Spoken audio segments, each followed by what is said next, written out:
Jones back in the game. They fake the handoff to him. Chapin, dancing, lofting, and it is caught. Touchdown. Hal Presley. Welcome to Sikkim 365 Radio. Roberts has 49 yards on 8 carries already. And Roberts busts through into the end zone again. 20 yards and a touchdown. Sikkim 365 Radio is presented by IdealMRI.com. High-quality MRIs for $497 or less. IdealMRI.com. Your health is important, so is your budget. They go I formation. They brought in Dylan Doyle as the fullback. They'll pitch it out to Squirrel Williams. He's got it inside into the Crimson. Baylor with a touchdown. Sikkim 365 Radio is also brought to you by Texas Farm Bureau Insurance, protecting Texans since 1952. Inside the red zone, Daniels, there's that counter again, and Daniels to the 10, to the end zone, touchdown Air Force, 17 yards. Have you subscribed to our YouTube channel? Search 365 Sports on YouTube. Brought to you by TFNB, your bank for life. He will empty it out here, 5 wide on 3rd and long. Tunnel screen, Monterey Baldwin has an opening. Monterey, touchdown Baylor. Now here's David Smoak, Paul Catalina, and Craig Smoak. Well, good afternoon. It is frigid, it is cold, it is blustery, it is winter at its best in Texas, and maybe not quite as bad as it was a couple of years ago when, of course, the entire state went under a blanket of ice and knocked out the power. But we're inside Amon Carter Stadium in Fort Worth on the campus of TCU. I'm David Smoak, Craig Smoak, Paul Catalina. Baylor today playing Air Force Academy, 6:30 the kickoff in the Armed Forces Bowl. We will hear from former Baylor quarterback Seth Russell today at 3:30. We have some news in college football, including breaking news, although not surprising after what Dave Aranda mentioned. Apu Ika opted out of the game today, is turning pro. We'll get into Air Force and Baylor. We'll have our pregame show that kicks off at 4:30 on KWTX and, of course, on 365 Sports. And yes, yesterday a little bit more on National Signing Day. Paul Catalina, Craig Smoak, Apu Ika, not a surprise, opt out of a bowl game to do that to get ready to play in the NFL. Yeah, I kind of wish I could opt out too. It's terrible down there. I could opt out for all of them tonight on both teams. It is frigid and awful, but yeah, not a surprise. He's got potential to be a first round pick. He's going to be an early draft pick. He has a skill set that is, very sought after in the NFL. So not uncommon. And, Baylor, I know that the fans, this is going to sound weird. They need to get to the point where they have more potential opt-outs. Guys that do and stay. Yeah. You ideally want what you had last year where nobody did opt out because it was one of the biggest moments in school history. But either that, they lose a good player tonight, and especially against an Air Force team, you kind of want your stud nose tackle in there. But this was coming anyway, and they prepared as if he wasn't going to play the whole time. So it's just official news to us now, but it's not like he told the team this morning. No, Dave Aranda told everybody yesterday, actually, in his press conference. He mentioned, remember, that Siaki Ika wasn't going to play and that Mark Milton wasn't going to play. So we knew that yesterday, but we didn't see the official announcement from Apu until right now, or like an hour ago, basically, when he took to Instagram. But, yeah, this was inevitable. I mean, this was never a question to me. I never thought he was going to play in this bowl game once they announced what it was. And I think even if he had initially decided to come up here and he had walked outside earlier this morning, then he would have decided to change his mind. So, yeah, I mean, the only downside outside of just the game tonight and obviously playing a running team like Air Force, you'd love to have your big NFL nose tackle. That's going to hurt them, but I think they've had enough of a heads up that they understand and have prepared accordingly. I doubt he was out there up until yesterday, working with the team and getting ready for Air Force. So I think that they've worked around this already, and, we'll see what happens. But the other downside, other than just not having him available against this team in particular, is that he's played his last game, and there's not like a big grand send-off, really. I guess maybe you would do that at Pro Day to some degree, and fans can obviously always extend their best wishes, as I'm sure they have on his post and everything. But was a great player for a couple of years, a big part of the championship team last year, stud in every way, and more of a Baylor guy than an LSU guy, which is not always the case with transfers if you think about it. Some guys play 4 years somewhere and then they go close out their career for a year. Apu was at LSU for the beginning, and then, the last 2 years here in Waco. So great player, really fun dude to follow, and best of luck to him. All right, so, it's not a surprise, although, again, he had to make it official, and he did. So good luck to Apu Ika. He was a major part and contributor to what they did a year ago with that Sugar Bowl and Big 12 championship, and also this year, despite the disappointment of 6-6. What does this game mean to me for Baylor football? And I think everyone agrees they need a nice little adrenaline rush with a win. 6-7's a losing season. 7-6 a winning season. It's a one-loss difference. But it does mean something. And now you're going to have to play in some horrible conditions because it was 0 and maybe -1 wind chill, depending on where you were when you were driving into Amon Carter in Fort Worth earlier today. If you have a suite, you're the smartest people in the world. We're lucky we're in the press box. We'll see what the crowd is like tonight at 6:30. Yeah, I called my aunt to wish her Merry Christmas, on the way up here. And she goes, "Oh, don't go there. It's terrible. You don't want to sit outside." I said, "No." I said, I chose a profession that allows me to go up into the press box. Otherwise, you could not have paid me enough to sit outside. Absolutely. It's going to be really interesting to see how many people show up for this thing. No, it is. It's like ridiculously cold. This isn't like we live in Texas and we don't know what cold is. No, it's like bitterly cold. If you don't have gloves or a mask on walking from the parking lot, then you feel like your face is burning because of the wind and just because of how cold it is. But the wind is really kicking it up a notch. So I actually was in the elevator, and some lady who's part of the concessions or whatever is like, how are the players going to play in this? So I guess she's not really much of a football fan, because that goes without saying that they're going to go out there and play in this. It's not, like deadly conditions, but it's not going to be fun. Although it might be. Maybe those, some guys feel like this is the funnest type of game to play in, is when you're, in the cold like this. But sprinkling a little bit, hopefully the rain stays away, because that would just really trump it up and make it bad for the fans and for the style of game. But good luck if you pass, which for Air Force doesn't change their game in any way, shape, or form whatsoever. For Baylor, Blake Shapen better zip it, man, because that's not going to be easy to get the ball around in the air in this condition. Two things happen when the wind blows. Usually it was going from one direction to the next, or it does go from one direction to the next. The coin toss can be critical.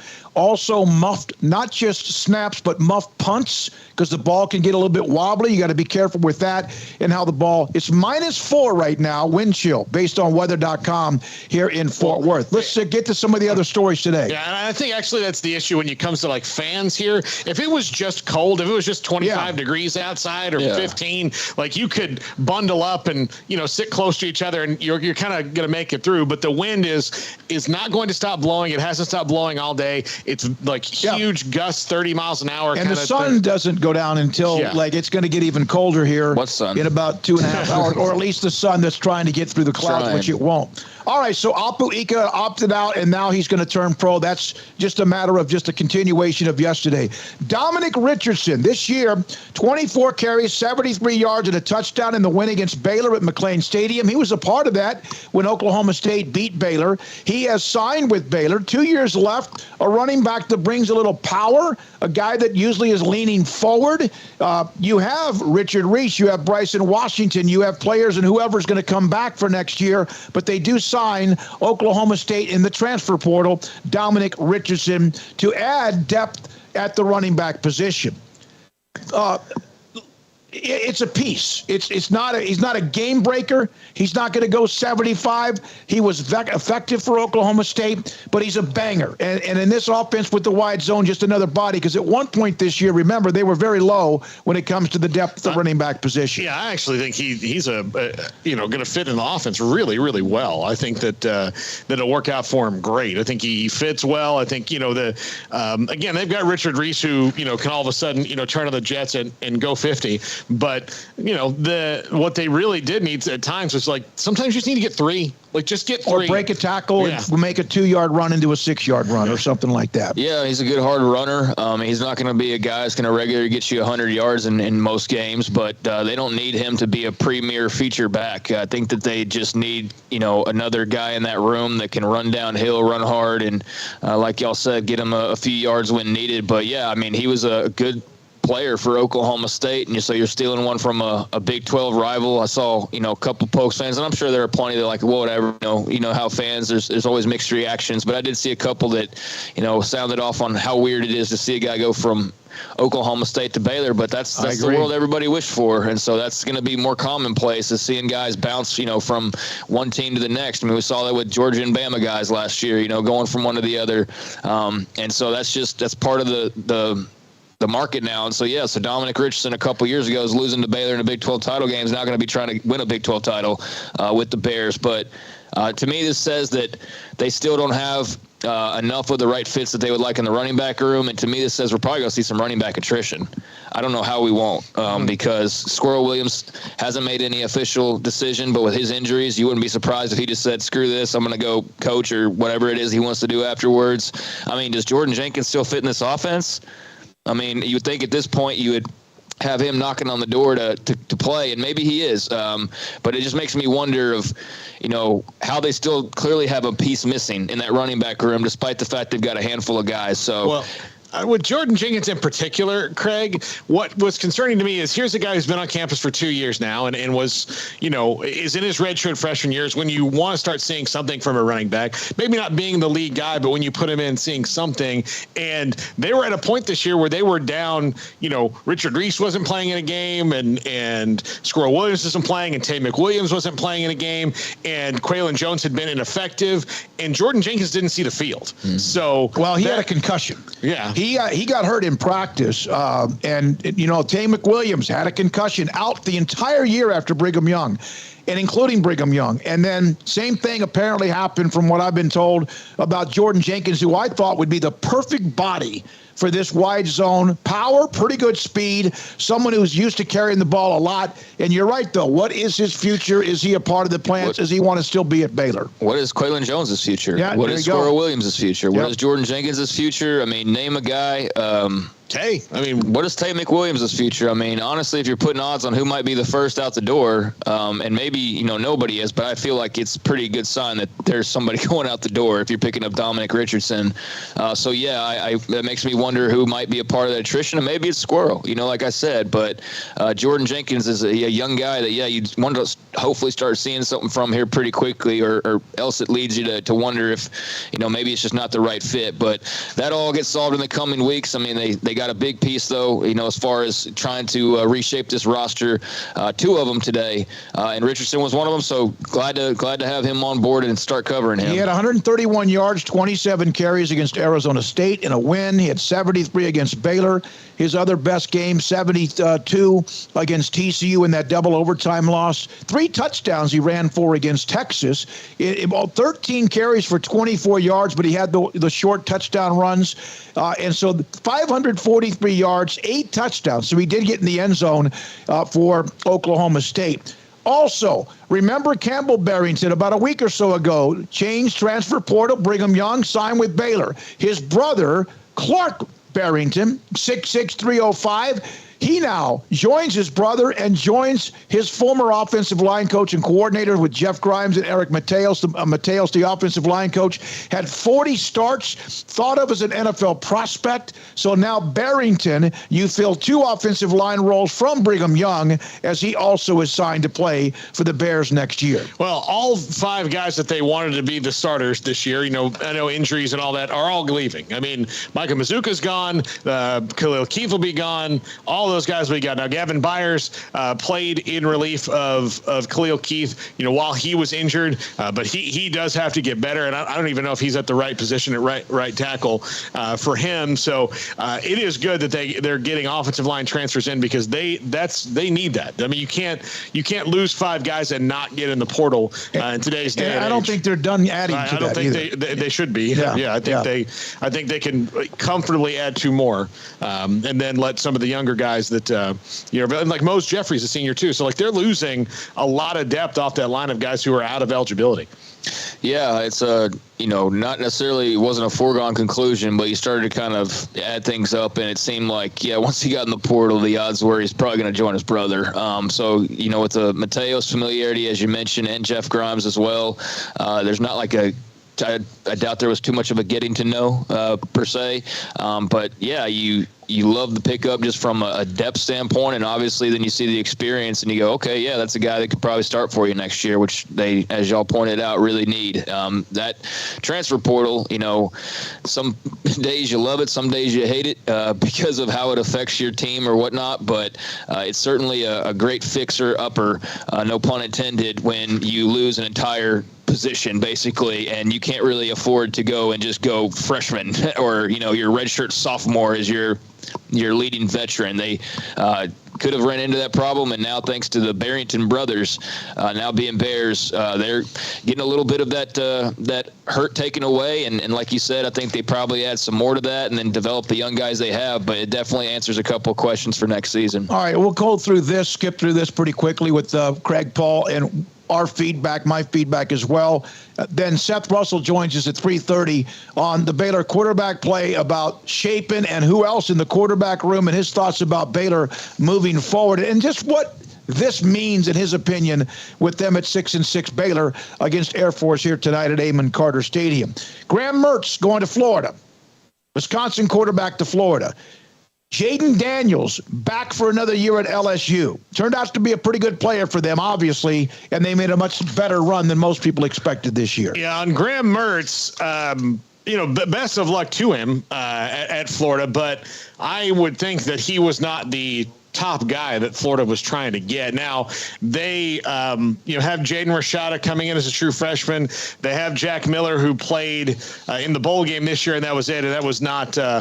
That was not great as anybody who saw, but I can't imagine that. And I'm trying to be as diplomatic to Graham Mertz as I can here, but that was their first choice. He was up and down at Wisconsin at his best. So hopefully Billy Napier can get the most out of him. But even so, I kind of thought that, they might hold out for Grayson McCall, and maybe they still will. But, to get a guy who's a one and done like Graham Mertz, I wouldn't think you'd get in that business with Grayson McCall or anybody else. I know they lost out on Devin Leary when he went to Kentucky, but, I thought maybe somebody else would be further up their chart than Mertz. Yeah, this kind of happened. I think got lost in the signing day news. But yeah, that was something that just kind of slipped through. And I think, I really do. I think outside of Florida, at least on most people's radars, it probably just, went by because we were so focused in on so many other things. But, the initial reaction that I saw was very mixed from Florida fans and remains so. Yeah, I mean, kind of what Paul said. I mean, it was not very impressive at Wisconsin, and now you're throwing him into the teeth of the SEC. So that's a very interesting move by Billy Napier. Obviously, there's some reason to be excited about their young guns, but you obviously need to have a little time go by. So I don't know exactly what the mindset is. We need to read more about it and kind of some of the quotes, talking about it to really get a good idea for what the thought process was here. But on the surface, no disrespect to the young man, but that's not one portal move that I go, wow, that really shifts the Gators' potential next year. It's just kind of like, Okay. Like we'll see what happens, but it's not a blow-away commit by any means. I just want to throw this out there just because of a conversation. If Graham Mertz would have committed to coming to Baylor, would that make a difference? No. Not to me. All right. Peyton Bowen. I would rather see Shapen play it out. Well, no, and I wish Blake the best of luck, and Baylor needs him to be at his best next year with what we see now in the quarterback room or lack of it. Now, here's an interesting twist. Yesterday, the day before, of course, National Signing Day, Baylor was caught up, of course, big time in the flip of Austin Novosad overnight, and really ever since Saturday night probably, from a year-long commitment to going to Oregon. Oregon made a huge surge. They flipped the running back that was committed to Notre Dame. They flipped another player committed elsewhere to a big school. And they also appeared to get a dynamic player in Peyton Bowen from Guyer High School in Denton, who then basically all but committed to Oregon yesterday morning. He then put up earlier today, he's headed to Oklahoma. He was a Notre Dame commit, then he was committed to Oregon, and then today he is going to sign, in fact has signed, with Brent Venables and OU. Yeah, and there was a message board post we threw up on the show about Oregon and Oklahoma getting in for Peyton Bowen, from the Notre Dame website, and that's exactly, it looks like exactly how that played out, and he had a big hat ceremony where he started to put the Notre Dame hat on and threw it away and then put the Oregon hat on. And then I was on a podcast. Somebody had me on last night with Notre Dame fan. They said, what do you think is going to happen with Peyton Bowen? I'm like, well, I get that he's like pumped the brakes, but to me, I wouldn't have done all that theater if I didn't intend to go to Oregon. But again, he's a kid. So now he's going to Oklahoma. So I just think that, that's the part of all this that really just bothers me is, think about if you're Oregon and the fans that were thrilled about the commitment and change in the mind of Austin Novosad, right? And the running back from Notre Dame or was committed to Notre Dame. Think about that. And then you wonder what the reaction has been today when Peyton Bowen flips his commitment from Oregon to what appeared to be Oregon to Oklahoma. And then you find out about really who is, wait a minute, don't be hypocritical. It's his career, just like it is with Austin Novosad or anybody else. He's going to play for Oklahoma. That's where Arnold, also the quarterback from Guyer, his teammate will be at OU as well. I don't feel bad for Oregon in the slightest. Let's get a little bit more specific of what they did on signing day outside of Austin Novosad from Baylor. They also signed Matayo Uiagalelei, 5-star edge rusher. Now, they didn't flip him from anybody. That was just a great get, but they got Peyton Bowen now today, but they also got 4-star Jaden Lamar. They flipped him from Notre Dame. Dalen Austin got him away from LSU, the cornerback. Dante Moore, the quarterback, right before National Signing Day from UCLA. So do I feel bad that they got a guy flipped? Absolutely not. They flipped 5 guys who are all pretty well rated in the build-up or on National Signing Day. So, yeah, you live by the sword, you die by the sword. You live by, whatever they're living by, and you die by that as well. So I don't think that, it's probably something that sits well, but I think all of their other wins and their grabs probably, overcome any sort of like getting too down in the dumps about this, because they had a record type of signing day yesterday, and I'm sure they're still feeling the high from that. But yeah, you would love to have added the cherry on top.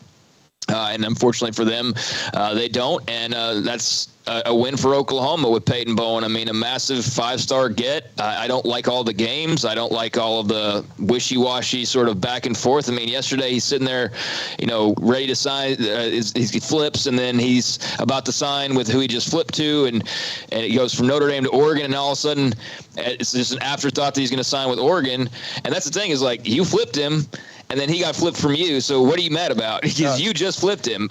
Not in addition to all of the other moves that I mentioned, but it just makes me go, what were those conversations behind the scenes like? Because this isn't just your normal signing day story. It's one thing when guys flip. It's another thing when they flip, then postpone, wait till the next day, and then flip to a different school that wasn't even the original 2 schools. But that'll be in somebody's recruiting tales book one day. On the surface, that's just part of the game now, and it's a great pickup for Oklahoma, and we'll see how he does, because now there will be super high expectations, as if there weren't already, being a 5-star guy. But now, you can imagine there will be a couple fan bases watching his career intently to see exactly how it pans out. But yeah, great job by Brent Venables and company. me to land him. All right, 9-4 Air Force, 6-6 Baylor. A little after 6:30 tonight at Amon Carter Stadium. The stadium field behind us. It is awkward. There's no question. I had a coach who used to coach at Baylor send me a text. He goes, "How strange is it Baylor is playing at TCU at Amon Carter Stadium?" It is almost like the icing on the cake of a year that was somewhat disappointing, and obviously the weather involved as well. Go out and win the damn game. Go out and play to get to 7-6 and get some sort of refreshing feeling into the offseason. Yeah, I felt like part of this feels me like when we walked in, I see like a Baylor truck and then no TCU truck. It's like, should we even be here right now? Like, did we it almost feels like they snuck in to play here, or it just doesn't feel right. Gary Patterson thinks they're in here stealing signs, exactly. at practice. Is he just not getting any attention whatsoever as far as, he got the UNLV rumor. I guess he talked and walked his way out of head coaching jobs for the time being. So that's a win for Texas. But it's strange to be here for a bowl game. I have said now a few times, I don't think a Big 12 team should be playing in this bowl game. And I'm not saying that because of Baylor. I'm saying that just in general. I don't think it's a really great reward, quite honestly, to go and play in a stadium that you play in every other year. Now, that's going to change, obviously, starting next year.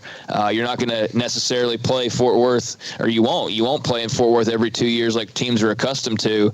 But all due respect to the presenting sponsor and, of course, to our armed forces, love all that aspect of it. But just the fact that you're playing your arch rival stadium, it just doesn't sit that's your reward for making a bowl game. And before I even read it or hear it, I'm the king of having said now a million times that if you wanted a better game, you should have put yourself in a better position. So I'm not blaming anybody but Baylor for ending up in a spot where they got leapt over and other bowl committees chose others who, like Oklahoma, did not win as many games, but obviously are going to bring a bunch of fans and what they hope is television viewers. So, that's part of the deal. That's unfortunate. It's not really where they should have been if you go by how it lined up, but bowls do have that freedom.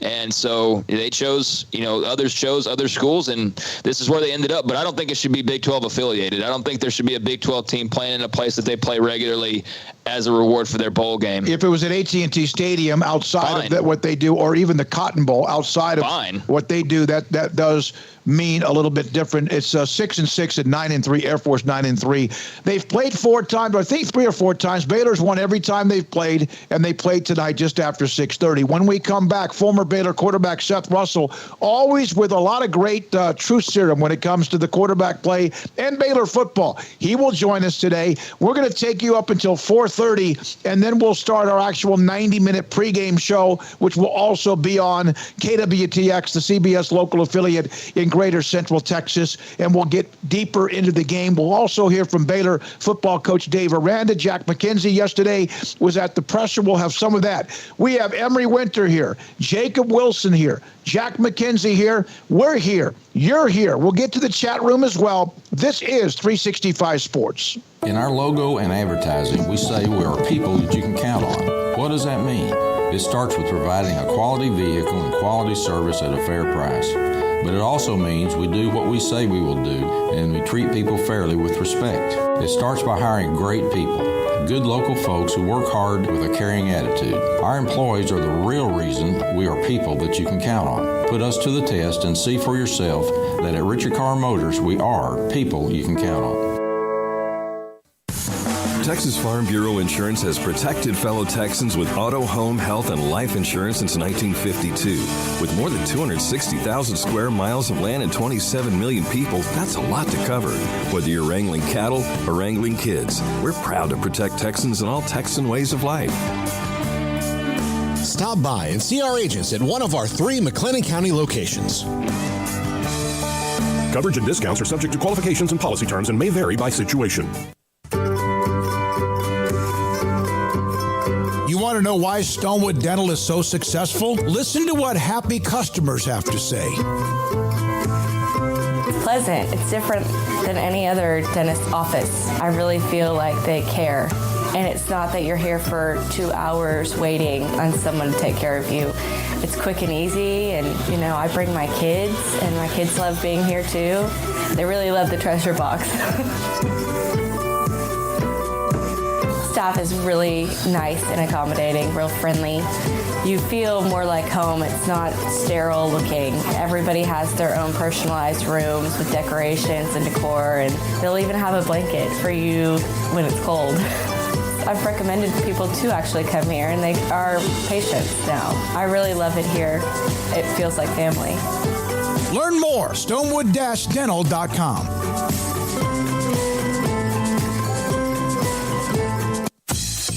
Baylor Scott and White, Southwest Sports Medicine and Orthopedics, the team physicians for Baylor Athletics, diagnosing and treating all sports-related injuries, including concussions. These specialists also provide orthopedic services for athletes and non-athletes alike, whether it's knee or shoulder pain, hand or wrist injuries, orthopedic spine care, and even an arthritis and total joint clinic. Trust the doctors Baylor Athletics trusts. Baylor Scott and White, Southwest Sports Medicine and Orthopedics wants to get you back in the game. Pizza, burgers, and Bears football. There's no place around Waco that serves them all other than Bubba's 33. Come show your green and gold and enjoy some of Waco's best food and beverages while watching your favorite team, the Bears. When real Bears fans get hungry, Bubba's 33 is the #1 spot for ice-cold drinks, hand-stretched, stone-baked pizzas, and bacon-infused burgers. Join us for indoor or patio dining. Bubba's 33, Waco's restaurant and proud supporter of Baylor Bears football. Sick 'em, Bears. How did Edward Jones become one of the biggest financial service companies in the world? By not acting that way. Financial strategies, one-on-one advice, it's a big difference. And that's why Brad Wilson, your Edward Jones financial advisor, makes sense of investing. Experience the difference for yourself. Brad Wilson, 250 Sharon Drive in Woodway, 254-776-4337. Edward Jones, member SIPC. Three Nations Brewing Company has 16 different beers on draft with a new beer every Friday. It also offers 2 air-conditioned tap rooms, a large indoor beer hall, a second-floor mezzanine offering a great overview of the brewing company and equipment and patio where you can relax under the shade. Plus, you can now experience the new Three Nations Beer Garden Grill on our shaded patio. Grab a cold beer and enjoy a bite from our freshly prepared and delicious menu. Street tacos, quesadillas, freshly cooked burgers and dogs, and veggie burgers too. Nachos and so much more, all prepared and cooked on site. So come visit the award-winning Three Nations Brewing Company on East Vandergrift off I-35 in Carrollton.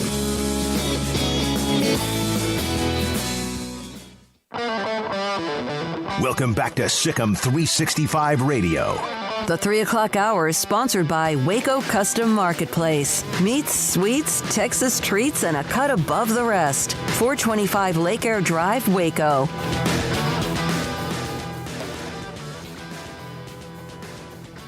We're back inside Amon Carter Stadium in the media area where the broadcast booths are. Baylor's radio is just a couple of booths down to our right. There's a couple of national radio broadcasts of this game as well. Craig Smoak and Paul Catalina with me. I'm David Smoak. Paul's making contact with Seth Russell. I think we pretty much covered everything when it comes to most of the news today in college football, but we'll get to whatever else we need, and we will do that as the day goes on. We're now joined by former Baylor quarterback Seth Russell with 365 Sports here from Amon Carter Stadium in Fort Worth. Seth, thanks for your time. We appreciate it. What would it be like to you if you guys, back in the day when you, of course, were on some teams that were elite, if you had to play a bowl game at TCU? A little frustrating, but, hey, just add a little fuel to the fire and take advantage of the opportunity, regardless if it's in, TCU or in Austin or wherever it's at. Hey, you got the opportunity to go out and represent your university and, potentially pull out a big bowl win. Seth, what was the worst weather you've ever played in? Oh gosh. I guess the one that I played in was, one that I got hurt in, was the Iowa State game. In 2015, that was a rainy, cold, just an annoying day, if anything. I guess that was probably really the worst. Definitely not going to be anything close to what today is going to look like, or even back in, I think it may have been 2016, trying to think, or 2015, played in TCU. I didn't play. I was hurt already, but I was on the sideline when it was rainy and cold. I think it might be something. I don't know if y'all remember that or not, but that was. I feel like that might be a similar outcome to today. Maybe a little less rain, but nothing. I think today, if anything, will probably be the worst that any Baylor, at least in my regime or my timeline, will have played in weather-wise. It's super windy, Seth. It's freezing cold. It's going to be hard to keep your hands warm. How does that affect a quarterback like Blake Shapen? We know Air Force isn't going to throw the ball. I mean, if they do, it'll be a surprise. It'll be a couple of times maybe. But for Blake, how do you do that? How do you approach that as a quarterback? Yeah, you just gotta be ready, right? Have your pocket warmers, have all your things on the sideline that can really keep you warmed up. There's no secret to it, right? It's just, hey, sit by the warmer, stay on the bike, keep your body blood pumping, because we all know with Air Force, I think they lead the country in time of possession, and so you might be sitting over there for 3, 4, 5, 6, 7 minutes, right? Mm-hmm. Which in normal time spreads out to be about 15 to 20 minutes, which can really wear you down pretty quick. Because you just got to do what you got to do, right? It's business as usual. That cannot be an excuse for today. Hey, my hands are cold. Well, everybody's hands are cold, right? You're the guy with the ball. You got to make the plays. The team trusts you with the ball in your hands, and you just got to figure out a way to get it done. You mentioned that game at Amon Carter when it was pouring down rain, and that's when Baylor had that 14-0 lead. It was such a tough loss. But were you on the sideline? You weren't you, in that first ever Big 12 championship when Baylor beat Texas and Mack Brown that day at Floyd Casey Stadium that it shut down the stadium? Oh, yeah. Close the case. You better believe it. I was there. The cold doesn't seem as bad whenever you win, right? Because, thinking back, and I was talking to, some fans and people who were at that game, they was like, man, that was the coldest game I've ever been a part of. But then thinking back in my mind, I'm like, well, maybe during the game it was cold, but afterwards, it felt pretty warm, right? Because had a Big 12 championship, first to put it up on the wall and to be a part of that team. And so I guess mentally that doesn't really, I don't remember it as being as cold as what it probably was. Seth, obviously, throwing the ball is going to be difficult tonight, no matter which way you're going on the field, because the wind is just so nutso here. What is your advice for Blake Shapen on how to navigate that when they have to? Look, Air Force doesn't really need any advice on that because they only wanted to throw it 3 times, and they can throw those plays out. Yeah, the tough place about TCU is that it's a grass field, right? And it's a grass field, and it's wet, and it's kind of mucky, and it's really windy. That's where those deeper cleats are going to come into play now. Proper preparation. Hopefully the coaching staff and the equipment staff have taken that into account. Giving them the deeper cleats rather than the shallow cleats. But with Shapen, you've done the work, right? We're 6-6 on the season. This is a game I feel like for Shapen is more of a rebound game, right? We're 0-3 the past three games we played.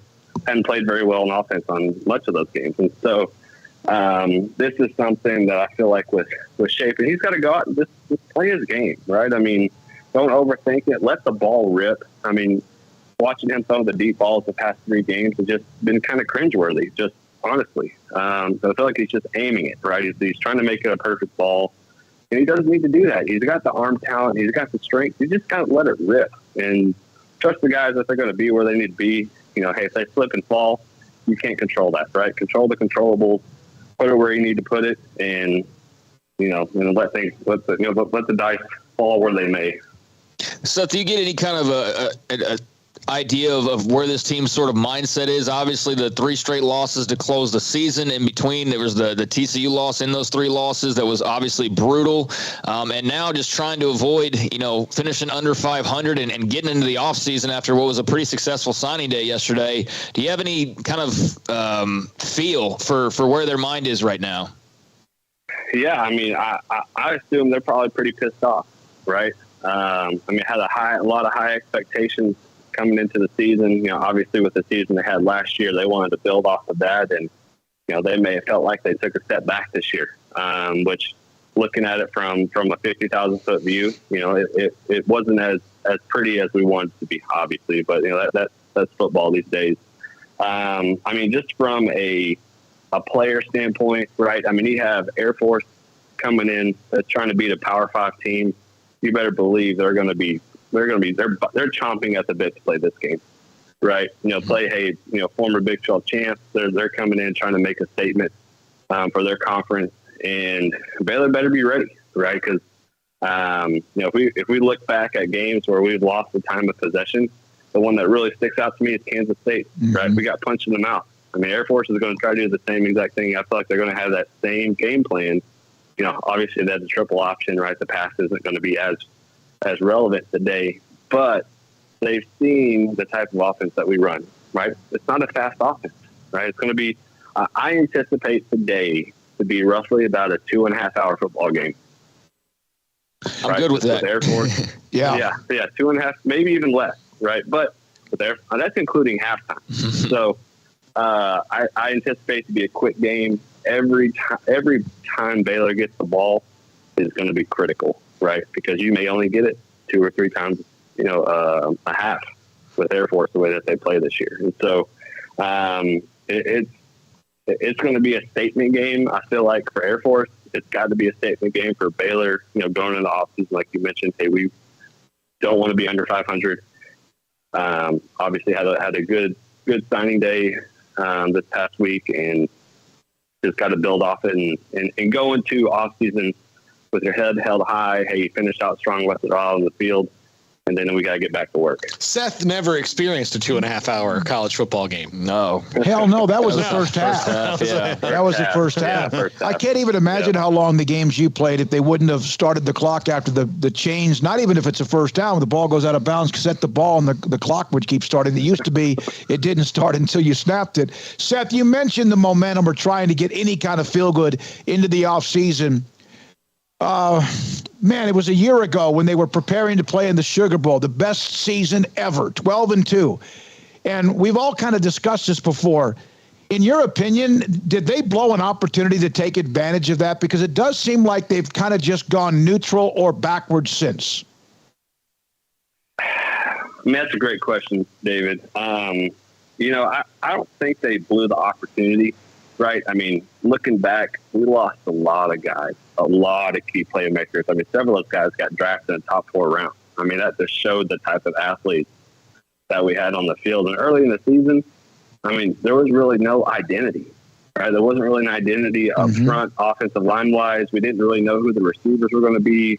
Our defense was just kind of question mark, right? Who's going to fill in for these guys? Who's going to fill in for the back 5 that we had that were just freaking studs, the front 7 that we had. And I feel like, throughout the season, they slowly started to, grow on that and have that opportunity to make a statement, make a place for their name in history for Baylor. And I think they capitalized on it. Now, obviously not as best, but, a lot of those guys didn't have very many stats, right? It's just they came in, they did what they could. The next year, obviously is going to be a very critical year for, I think, the entire coaching staff, let alone the players, right? This transfer portal has completely just demolished any form of, in my opinion, any form of reliability on your team, right? On your players, regardless if you have, a 12-win season or not.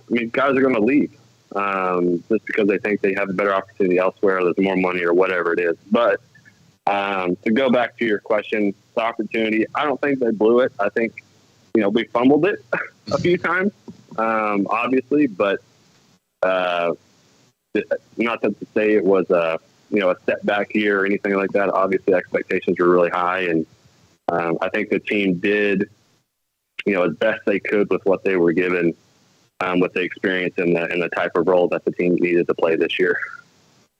Seth Russell, former Baylor quarterback, with us on 365 Sports at the Armed Forces Bowl that kicks off in a little over 3 hours, a little less than 3 hours here at Amon Carter Stadium. Seth, you brought up the transfer portal. I mean, it would have been really interesting to see what would have been thrown at you, at Bryce, at others, as you all were patiently waiting your turns. I mean, we can play what if, but I mean, who really knows? It certainly, y'all would have gotten some attention. But what do you think about just seeing guys moving left and right, moving in conference, and especially the quarterbacks, and how key they are and how major they are in the entire transfer portal picture? Yeah, I can't stand it, man. I mean, it's just, like I said, it's completely destroyed the integrity of the game, in my opinion. Now, I think of it as this end, right? This year, it's so extreme to the extent of it's just like almost like, is this really happening? I mean, is this real? Like, is there really 25 people, 30 people in the transfer portal from one team? Like, that can't be real. But then I look back, okay, this is something new. It's fresh, right? People are going to extort it as much as they can because they think there's better opportunity elsewhere. And then I think back to whenever they initiated the targeting rule, right? I think about 2014, 2015, when they really, put a big harp on it where, hey, every tackle was targeting, right? Mm-hmm. Every tackle was targeting, reviewed. And then over year after year, they kept reviewing it, refining it. And now it's to a point where I feel like it's really at a good place to where, it's not targeting every play, right? They review it to make sure they've changed some of the rules. I think that's how they're going to move with this NIL stuff with the transfer portal. Just right now we're seeing the extremes of the extremes, and I don't like it one bit because, like I said earlier, you could have a solid team. I mean, guys that you've played with for 2 or 3 years, and they get into a tiff with their coach because they're entitled to something, and they want to leave. And it tears apart a team because you feel like you can't really build that trust factor. Because I mean, for example, Alabama. I mean, they just missed the playoffs. They have 20 plus people in the portal. It doesn't make sense to me. I mean, they put out some of the top NFL athletes every year, and people are leaving for what reason, right? And so I don't know. If you can't tell them, I don't like it, but I think it's a great opportunity. Let's say, hey, you're a 4 or 5 year guy and you still haven't got the chance to play and you want to go somewhere you can play, then absolutely, right? I mean, that's what we all want. That's what every player wants, is just the opportunity to play.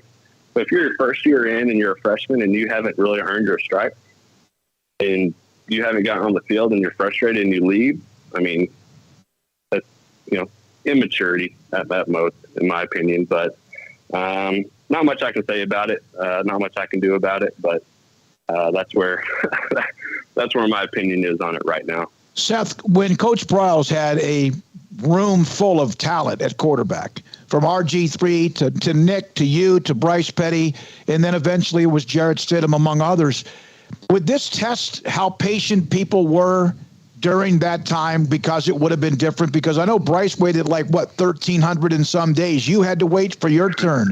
And it was unbelievable. First of all, he knew how to find quarterbacks, and he had a bunch of them. But everybody also was patient across the board. How do you think that would have gone back then?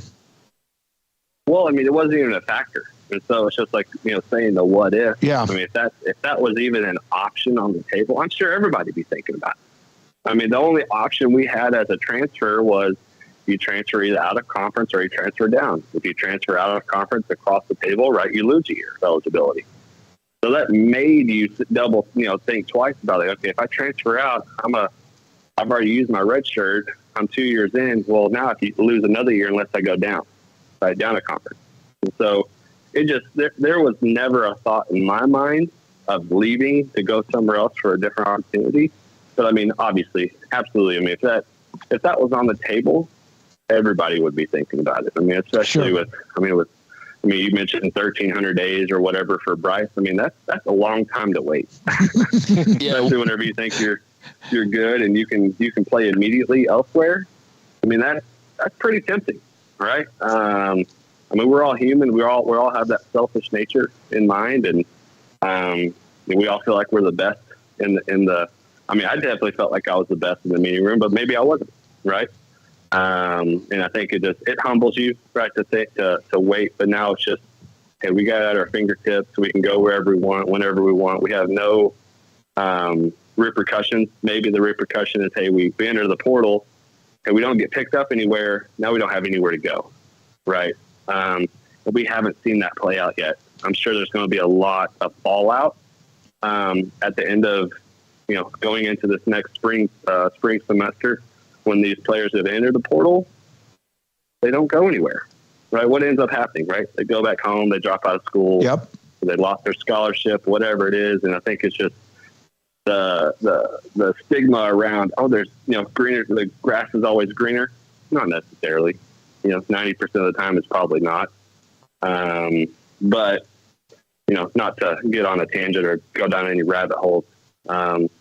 If that opportunity was there in the past, definitely probably we would have been thinking about it at some capacity, which then plays into, hey, we don't have our full buy-in to our team and our university. Seth, Blake Shapen sitting in that quarterback room basically by himself. I know there's a transfer that's there as well, and maybe a couple of walk-ons or whatever. Can you imagine them hitting the spring drills without at least one, if not maybe two, transfer quarterbacks on the depth chart? Yeah, it'd be tough. It'd be really tough. Looking at the type of offense that we run, it's not a gunslinger friendly offense, right? Hey, it's more methodical. It's very controlled. They establish the line of scrimmage, hand the ball off. And so, I could see some guys coming in that maybe weren't highly touted or whatever that looks like. I wasn't highly touted. I think I turned out okay because I was in the right system. It's a system that'll fit certain quarterbacks. And if Shapen doesn't have one or two or maybe three guys in there with him, it's going to be tough, right? Because that competition level drops. That's all you want as a quarterback. You want to be pushed. You want to be competitive. You don't want anything. At least myself, I didn't want anything given to me, right? I wanted guys behind me that were better than me, making me better every day. And so that'll be a lot of pressure that the coaching staff has on them right now. I know they're probably busting their tail trying to pick up some guys, at least that fit their system. Obviously, we lost some good ones for silly reasons, right? I think we should have kept those guys, but it is what it is. But going into spring, we got to have some more just competition, if anything, in that quarterback room. It is always refreshing to have your opinion and experience you bring to the table. Everyone in the chat room appreciates it. We appreciate it. Those listening and watching. Seth, it's great to hear from you. Merry Christmas to you, and also Happy New Year, and we'll talk to you again soon, I hope. Yeah, Merry Christmas to everyone out there. Stay safe, and let's get a dub today for Big Baylor Nation. That's Seth Russell with us, 365 Sports. We're at Amon Carter Stadium, the Armed Forces Bowl. We'll take you up until 4:30 with our show and then change course and get into more of the pregame itself, including comments from Baylor football coach Dave Aranda. I put up on the a Twitter feed that is now -5 wind chill. And thank God we're in the press box in a radio suite, and it's nice and cozy and warm. And Heatheny just put up a GIF, see you in hell. That's -5 might be the attendance when all is said and done. I don't know how that's possible, but seriously, I think folks, who are making it out here, God bless kudos them. to you. Yeah. And those who make it through, man, hats off to you. You're a true super fan because it's going to be super cold, super windy, and hopefully just some of the moisture stays away. But this is not the Boca Raton Bowl. This is not playing in the the Superdome last year. This is a whole different animal, although somewhat familiar territory. So this is what happens when you play on December 22nd and you play outdoors and you play in a state that you can't really ever predict the weather like Texas. So just so happened to just yesterday just flip a switch basically, and here we are. So we'll see what happens. Yeah, emo. Of course, that's the slang or the hashtag for K-State. See you in hell with C, the letter C, and you. Every man's a wildcat. Every man's a wildcat. I absolutely deserve that. What a horrible thing for me to put up on Twitter.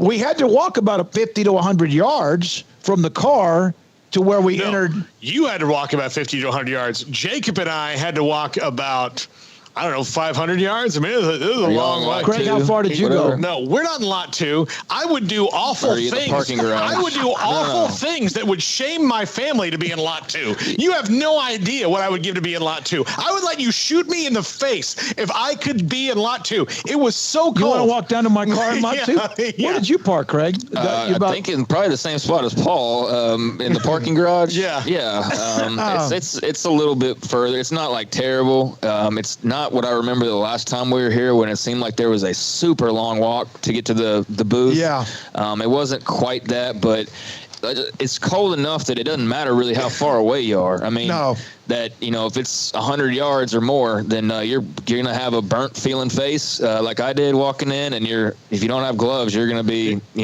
up a creek. The also thing that made it worse was Jacob and I were dragging all of the gear. Well, I know this, and I mean it. Whoever's at this game, God bless every one of them. Air Force fan, someone who just wants to catch the game, had tickets, and then also the Baylor fans who are on their way, who are here as well. So it is freezing. It is 5 degrees, -5 wind chill here at Amon Carter Stadium. This happens in Dallas about once every other bowl season, it seems like to me. All right, when we come back, more to get to. A couple other bowl notes, some other notes in college football today. The chat room.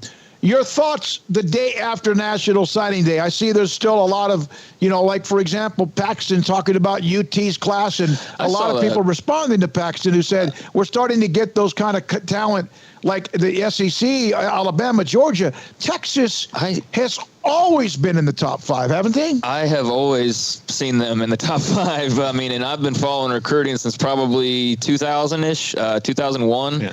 And I mean, like, one of my first recruiting memories was the whole Ryan Perilou, Fred Rouse, was that Jermichael Finley was at the triumvirate there.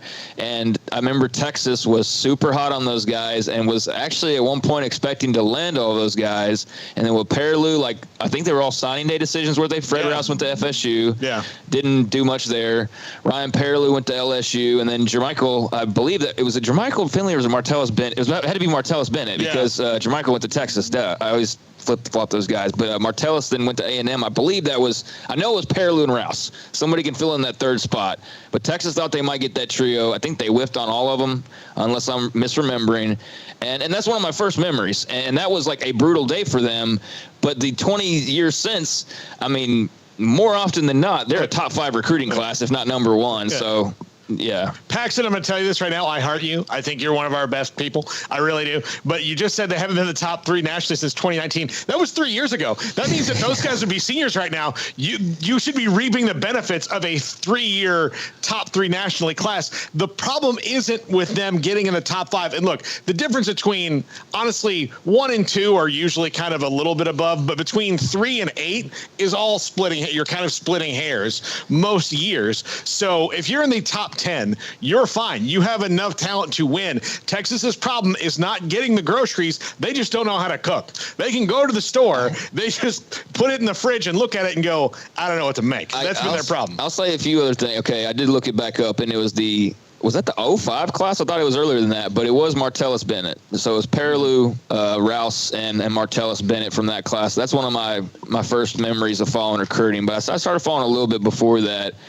I think, Paul, that's been true. I'm giving Sark the benefit of the doubt on the development side. I don't think that they developed really well. And I said that before this season. I had a number of Texas fans that, call me every name in the book or getting mad about that. And it's like, I mean, look at the NFL draft. And they're like, well, look at Sam Ehlinger.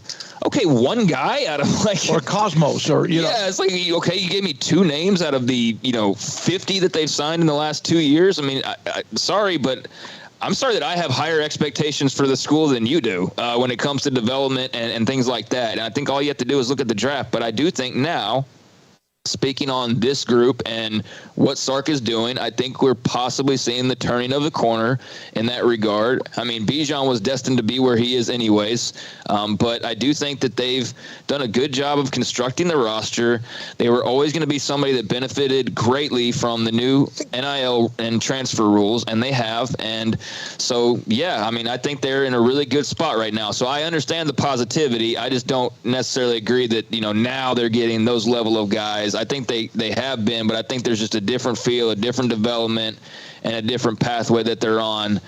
But there's every reason to be excited. Don't get me wrong. They're in a good place right now. They did have for them, incredibly low number of a team ranking in 2021. They were 15th. That's the exception. Again, in 2020, they were 8th, and then they were 15th. That right there, those two combined years of being where they were is probably the two highest level numbers combined ever that I can remember. And by the way, good luck. They've been 3 a lot. They've been 1 or 2. And this year they had a hell of a run, and they also last year, remember, late had that surge with the offensive linemen. Good for them. Good luck, and they're going to need that. Everybody does. But if you look at the top 10 this year, compared to the top 10 last year, compared to the top 10 5 years ago, there's probably 7 teams that are a common denominator with somebody that exception. But it was a hell of a good class, great class, and we'll see what happens with them going forward, along with Oklahoma, strong, and then again today, then actually picking up Peyton Bowen. All right, when we come back, it's almost 4 o'clock. Again, we have a lot of people here today to cover this Lockheed Martin Armed Forces Bowl. Appreciate Drew Harris for all the hospitality. We would have been out on the concourse. Normal circumstances, he found us a radio suite with Paul Catalina back and forth. So thank you to Drew and also the folks here at Amon Carter I'm gonna tell you right now, y'all would have been I don't know about any of us doing the pregame in these. I'm not trying to be overly dramatic, but if you're here, it's super cold, and I don't think we were gonna make it a 3-hour show out in this weather. No way. I watched that Miami Buffalo game last week, and poor Steve Smith looked like he was about to chase Ralphie Parker and flick around in the Christmas story with that hat on. He was miserable, and I thought about the email. Like when I first emailed Drew, he was like, "Yeah, there's a great area outside." I knew he was probably going to put us out here, and it's a beautiful, wide open area. I was like, "Yeah, that's great. We can do that if the weather permits." And then I checked, as soon as the 10-day forecast came out, I wrote to him. I said, "Hey, let's." And then it was only supposed to be 39. I'm like, hey, let's just be inside, because if it gets windy, it may not be great. Or wet. Yeah, wet. Let's just be inside. We'll figure it out. And then today I called him, and he's like, I can get you outside if you want. I was like, nope. Absolutely not. No, By the way, Texas was the 25th according to Rivals back in 2017. So they have had a few of those double digits in 10th back in 15. So for the most part, they're always in the top 10, and they're starting to get that kind of talent again. And now can they get those who are supposed to be elite to even be better, and the ones who are maybe the 3 or 4 stars to be really, really good once they get on campus?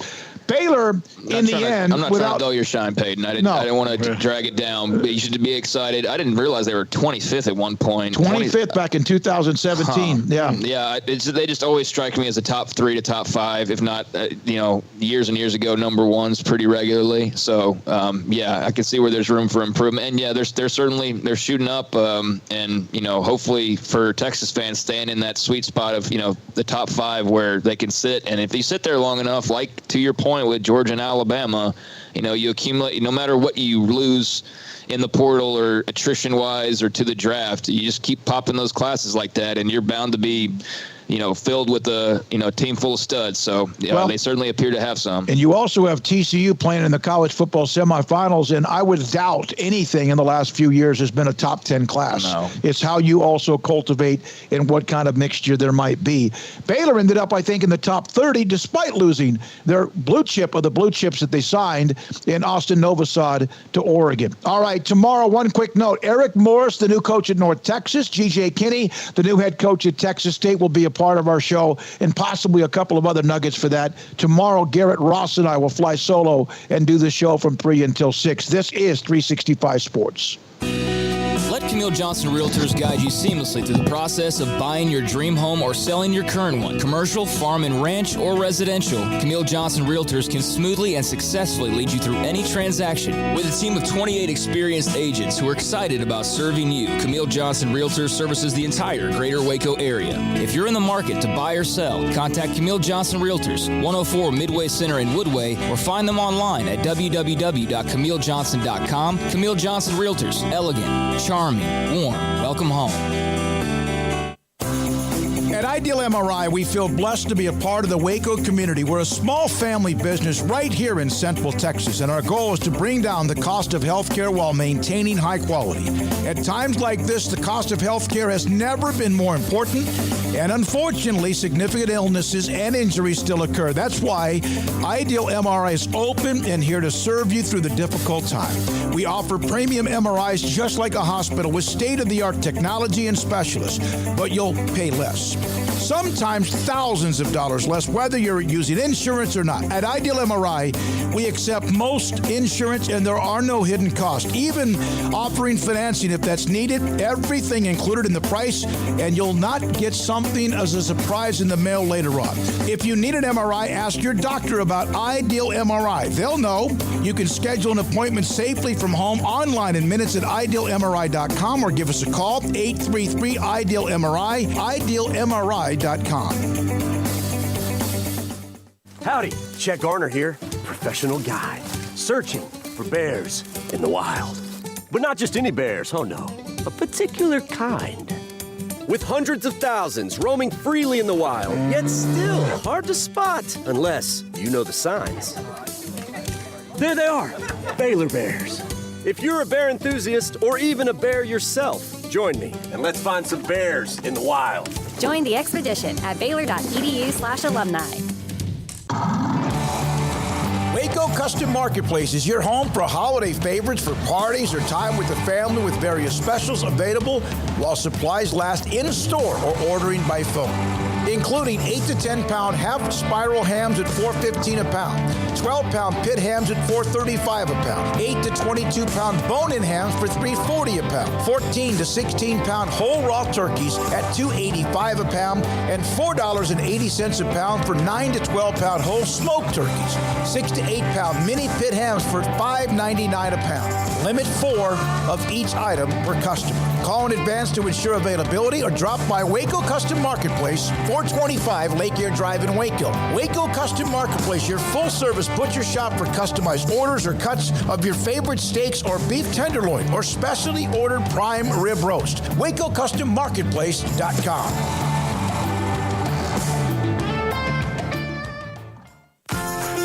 Automatic Chef Canteen is a full-service micro-market vending and office coffee provider with state-of-the-art vending equipment, a wide variety of products, and offering custom-fitted micro-market vending office coffee solutions for your employee break room.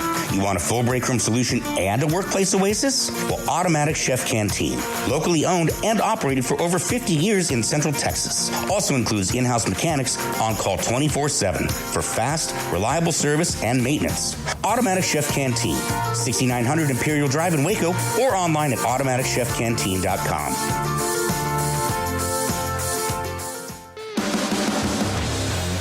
This is Sikkim 365 Radio. Text us at 254-339-1122. The Sikkim 365 Radio text line is sponsored by Riverbend Liquor and Wine, with the most extensive variety of craft beer in Waco. A hidden gem on Lakeshore Drive and 19th Street. Inside Amon Carter Stadium, the Lockheed Armed Forces Bowl, Air Force in Baylor. I just had a text, so maybe on the chat room, about our predictions of the game, and we will do that at some point near the end of the pregame show like we always do. We're on 4:30 to 6 for the pregame, so about 5:55-ish will be that. But we'll see. We'll have the predictions on that. It's hard. That's why the bowl games, to me, are always sometimes difficult in itself. And now you have opt-outs and players getting ready for the draft. Or you have, like, for example, Clark Barrington, who signed with Baylor, just last week played for Brigham Young against SMU in a bowl game. Yeah, it is kind of wild how fast it goes. And now he's not playing tonight. He's not there. Yeah, he's going to be next semester. But it's so fluid. And I just brought this up to you guys during the break. I wasn't here yesterday. I wasn't on the show in the studio yesterday. But Jimbo Fisher's quote about NIL and tampering, and I was like, okay, isn't he the one that got mad at Saban for suggesting paying players? And now you're starting to see some of the coaches who have benefited, or at least thought they would benefit from the NIL, now wondering about it. And I don't know where it's going. I'm not complaining about it. I just don't see where this ends. Yeah. Now, to Jimbo Fisher's credit, like there may be lines that coaches won't cross, and why does he need to go get somebody off of somebody else's roster if you can just get them there beforehand? Well, right? he needs to this year. Well, he does this year, but they've never been that active in the portal because Jimbo Fisher's a little old school and doesn't quite. And they'll be more in the portal this year than they have been. But I'm not. Again, he doesn't need me to stick up for him. But I'm just saying that I do wonder is what's the group of coaches that have the line they won't cross of calling somebody that's already on somebody's roster and not in the portal, and who are the coaches that are doing that? Who are the people that are facilitating that? And sometimes, look, it may not even be coaches doing it. It might just be big time alumni that call, and then all of a sudden a guy gets in a portal and goes, "Hey, I'm coming to your school," and the coach is like, "Well, that's great, I guess." And you don't find out till later what happened. So there's a lot of different scenarios that would feed that beast of tampering, and so I do wonder, who lives in that, do anything, call anybody thing, and then who still has that line they won't cross of, look, I'll wait till they're in the portal before I call them. Yeah, I mean, Lane Kiffin responded. He had a little emoji of facepalm emoji, basically. So I think that speaks volumes without really saying too much, because I think we all feel like Jimbo Fisher's talking out of one side of his mouth and acting in a different way than what he's talking about. Because there's no doubt that Texas A&M has benefited from the new rules. Paul, you're a diehard, and I think you would agree with that. Oh yeah, it's not. And the thing is like people get so defensive when you talk about certain fan bases or certain teams, and you say like they're like Oregon yesterday. Like, remember everybody started walking on eggshells about how to talk about, like, they bought their class. I mean, they did. It's, like, what are we scared of saying it for? It's true. It's true. You don't flip guys like they did. I mean, in some ways you could have flipped a couple of them. Well, you're flipping like 5 of them, or, whatever the final number was. Maybe that was just good recruiting. But in the NIL era, I'm going to default and think that, yeah, there was good recruiting plus the benefits of this new era. And I'm not judging. I'm not saying that Dan Lanning's a bad coach or that he can't really recruit, or anything like that. But people get super defensive about it. And it's weird because it is basically legal. It's not the way it's supposed to be. And Jimbo Fisher is right on that account, that it's not name, image, likeness the way that it's supposed to be. It is simply pay for play. He is right about that. And we all knew this was coming. We all knew this when these rules were passed. Some of us complained about it. And we were told that we don't care about kids, or that we, you don't want the players that, and like, no. And people tried to distract the argument with those false arguments. I at least always felt like this was where we were going to end up. And I think most people did. I mean, it was inevitable. In college football is by far the dirtiest game. And it was before NIL. I mean, you think about some of Barry Switzer's old recruiting stories and the things that he's talked about, and just things that if you followed college football long enough, you're bound to have a team that's got some wild recruiting story that, if you look back on it now, it's probably against the rules in some ways, or payment, or whatever it may have been. So this isn't new. It's just new only in that it's so exposed. And now you don't have to hide it. You can brag about it without giving every detail, such as the amount that you gave. But everybody kind of knows the deal. And I'm sure it's frustrating even for the big boys with big checkbooks, because they don't win every battle. No matter if they throw 7 figures on it, that's still not good enough for some guys. And so, yeah, I think it's frustrating even for the haves.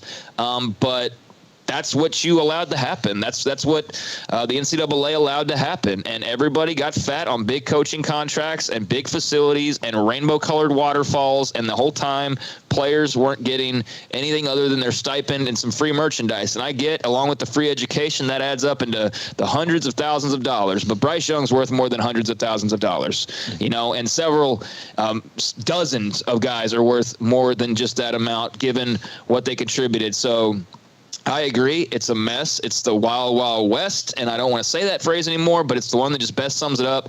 It very much is that, but it was a scenario entirely created by the people in charge of college football, so they have nobody to blame but themselves. And now they can either try and attempt to do something about it, but I don't see how, because the government doesn't seem like they're really too worried about this. They don't seem like they're in a big hurry to fix anything. So not sure they should be. They got plenty of things to be worried about. Far more important things to worry about with this country. So, I mean, it is what it is. I don't buy for one second that Jimbo Fisher's not benefiting off of it, but the coaches, had their opportunities and had, various turning points with the NCAA to try and do something about it. And they ultimately sat on their hands and kept, stacking money in their accounts until the money started to lessen a little bit because some of it was going to the people that weren't getting it before. And now we have a huge problem with it. And, everybody saw this coming. Yeah. And look, there are two things I want to mention here. I agree with you. I don't like the government getting involved in anything, but I think we're at a point where they kind of have to, if you want any kind of substantial Why can't change. just the people that lead college athletics? Well, why because can't it gets into the legal system? Because and then that's the guy. Because you need the government to establish rules to almost force it that way. Otherwise, there's no way to stop it. Yeah. So the government's job is to be the referee. They're not supposed to be the player in the game. That's where our government gets over their skis, is where they're the player in the game, but their job is to be the referee. And so that's what they need to do here. They don't do their job in a lot of respects, not just college athletics. So it's not surprising that they're going to put this off, because everything now is not about what really gets done. It's just about how long they can keep their jobs. That's all they want to do, is keep the job. They don't really want to work. So I really don't think, if you look at the grand scheme of things of what they do and don't do, if you threw one more thing on their plate, it would seem like that much. It feels like a lot to us because we don't really get the truth from the government. We don't get any kind of straight thing. It's just, this side is my side, that side is your side, and then we'd like to keep our jobs, and these, that's how it is. So I do think it's going to have to be that way. I get it. The government doesn't run everything great, but they have to do something here, because you're talking about 50 different states with 50 different rules and all these different things that they passed. There has to be something that they do to regulate it, because that's their job, to regulate things. On the other end of it, if you are the NIL thing has turned into the, every time a school that had a bad thing happen, oh, your school has bad guys there, they let criminals in, something bad's going to happen to you. And so if you are saying right now, well, you only got that by because of NIL. Well, if your school isn't spending NIL and they're up on this hill of chastity, well, they're stupid. Yeah, that's stupid. So speaking of that, there was after the Novosad story on Wednesday morning, there was a lengthy, if you're a member of the premium section of SicEm365.com, there was 6 to 8 paragraphs. It's long, from somebody that's a part of an NIL group that involves those who are supporters and donors of Baylor. And it's long.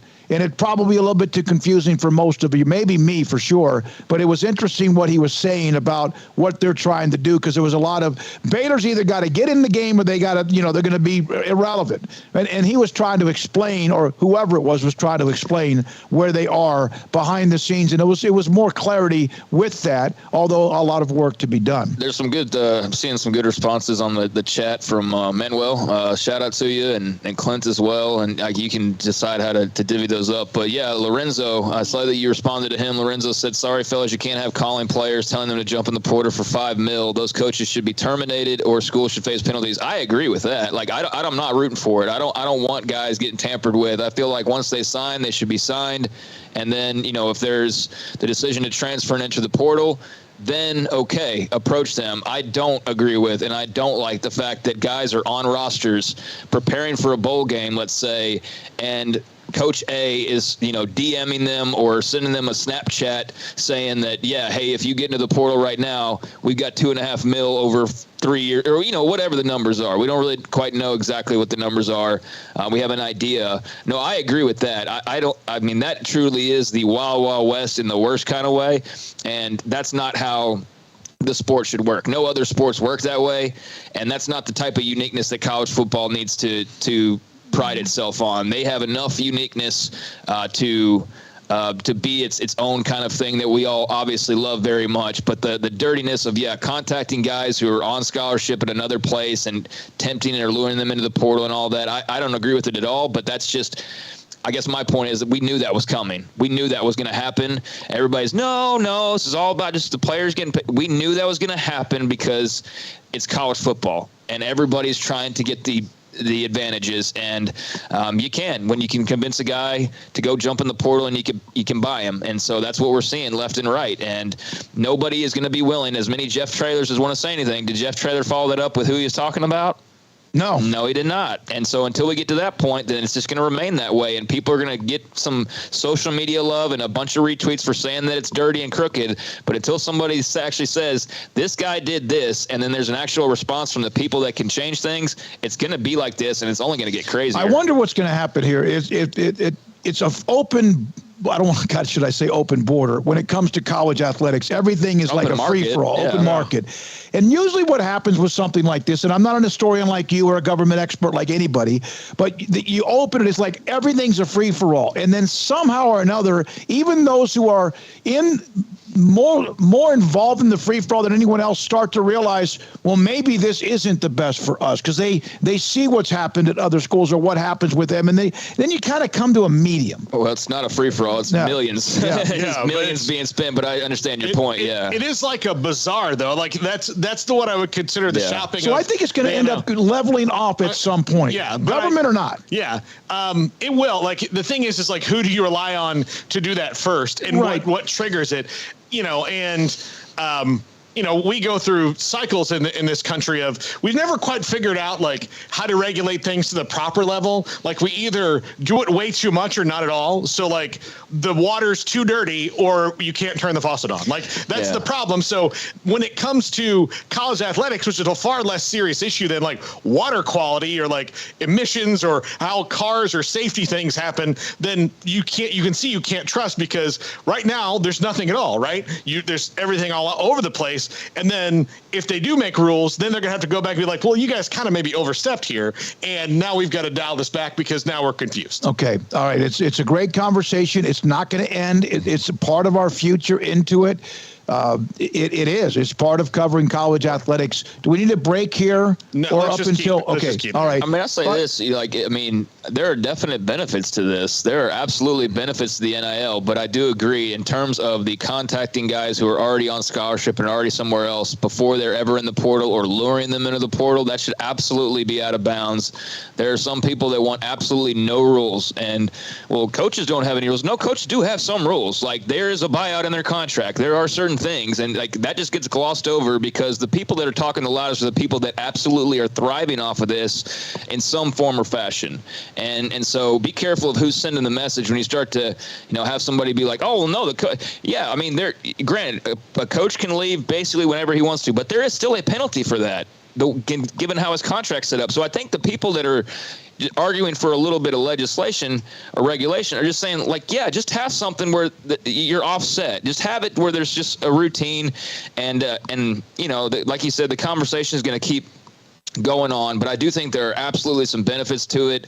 I just don't like the tampering part of it. But and without the government intervening or something along those lines, that's just going to be a part of the deal and a part of covering college football. So D.F. Ost, John Joe, Roy Melton, Paxton, Lorenzo, Jack, Billy Bob, Frankie, and others. That's just at the bottom of what we have with the chat room with, again, hey, hit the like button if you haven't done that. If you like what we saw, like Emmanuel just mentioned a minute ago, he's been watching us and listening to us and following us throughout the football season, and just subscribe. We'd appreciate that. We are on the verge of getting to 27,000. We started all this in April 6th of 2020, and you have been a part of the growth of what we are every single day, and we appreciate you being here today. We are live at Amon Carter Stadium. It is the Lockheed Martin Armed Forces Bowl. Air Force and Baylor kickoff just after 6:30, and we're about to hit our pregame show here in just a moment. I've mentioned Jacob, Jack, and Emery.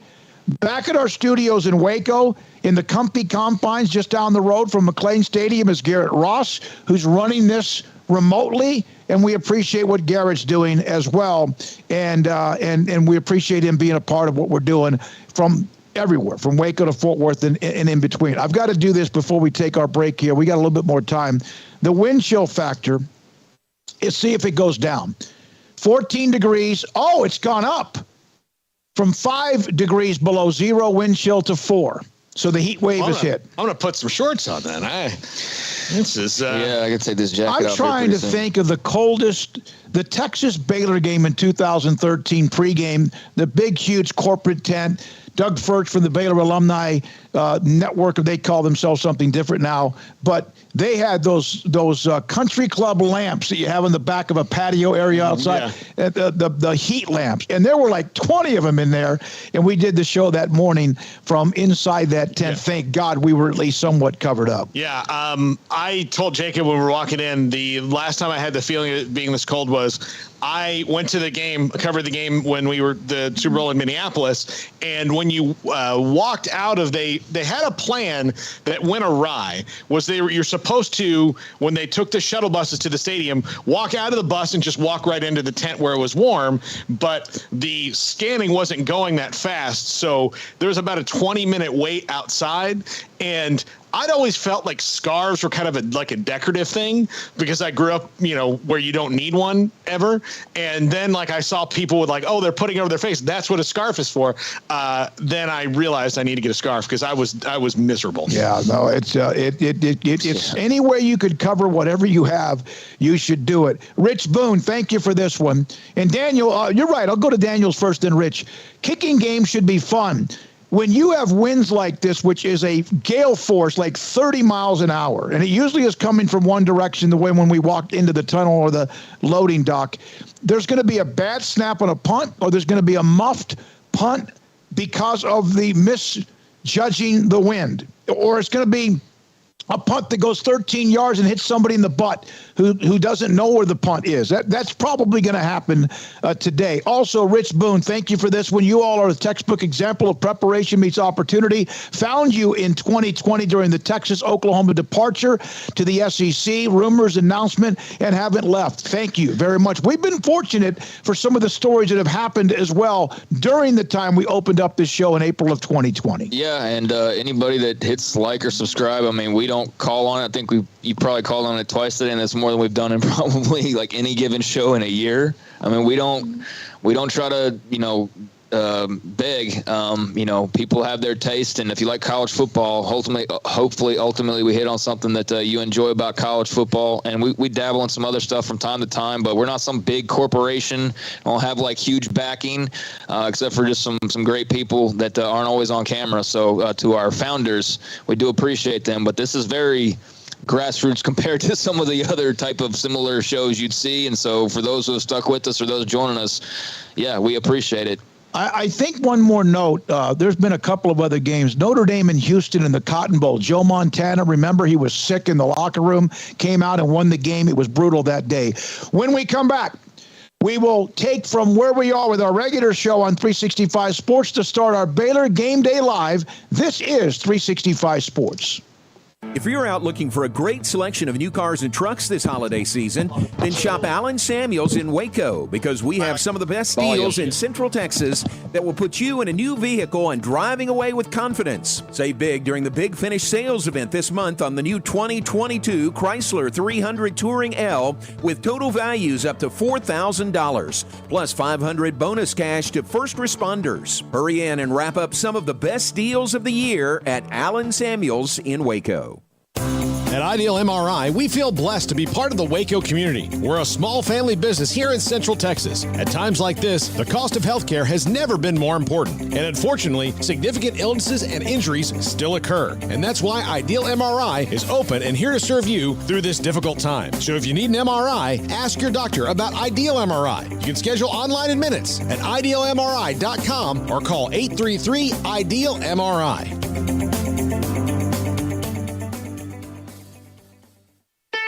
Don Humidor, your home with a 48-foot walk-in humidor with the elite cigar brands from around the world, including the #1 cigar of the year, Aging Room Cuatro Nicaragua. Plus, they have the great brands like Macanudo and Artur Fuente, Rocky Patel, Aston, and so much more. CBD, great for sore muscles, aches and pains, sleep, Vita Dreams, and anxiety, mild depression, general health and wellness. Their staff very knowledgeable on the subject. If anyone is curious about CBD, ask Carol and Ashley. Don Humidor in the Townwest Shopping Center off Valley Mills in Waco.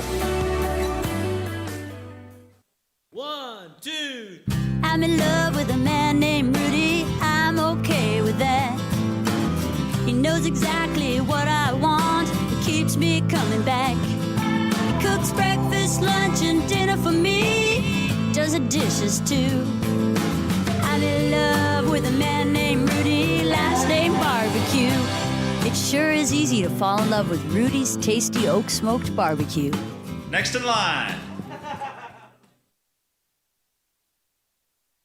With so many companies and policies out there, it gets so confusing shopping for insurance, and I never know if I'm getting the policy that's right for me. Luckily, I met the team at the Niche Group Insurance Agency. With the Niche Group, you can go to one company and get access to coverage options from many insurance carriers, and you get to speak to a real person about your specific coverage needs. With the Niche Group, I know I'm getting the right coverage at the right price. If you need insurance, talk to the experts at the Niche Group at 1-800-258-8302. Hi, this is Paul Catalina. I recently got engaged to the love of my life, but the most important thing that I had to do before I popped the question was get that perfect ring. And I know nothing about rings. So I went to the wedding ring store, Boozer's Jewelers on Valley Mills Drive. I knew I needed a custom design, and that's exactly what they do. 9 out of 10 of their engagement rings are designed in-house. The entire process took less than a month, and they were great every step of the way. Great options on financing, excellent selection, and talented designers. My fiance and I get nonstop confidence on the ring. I only deserve credit for doing the smartest thing I could, walking into Boozer's and letting them work their magic. Your one-of-a-kind fiance deserves a one-of-a-kind ring, and that's what you get at Boozer's. Boozer's Jewelers, the wedding ring store on Valley Mills Drive. Stepping into the boots of a U.S. Army officer can add confidence and leadership skills to your son or daughter's career path. See all the things they can achieve in our boots at GoArmy.com. U.S. Army Waco Recruiting Company, 254-598-8131 or 254-776-1543. Welcome back to Sikkim 365 Radio. Want more updates during the day? Follow 365 Sports YT on Twitter.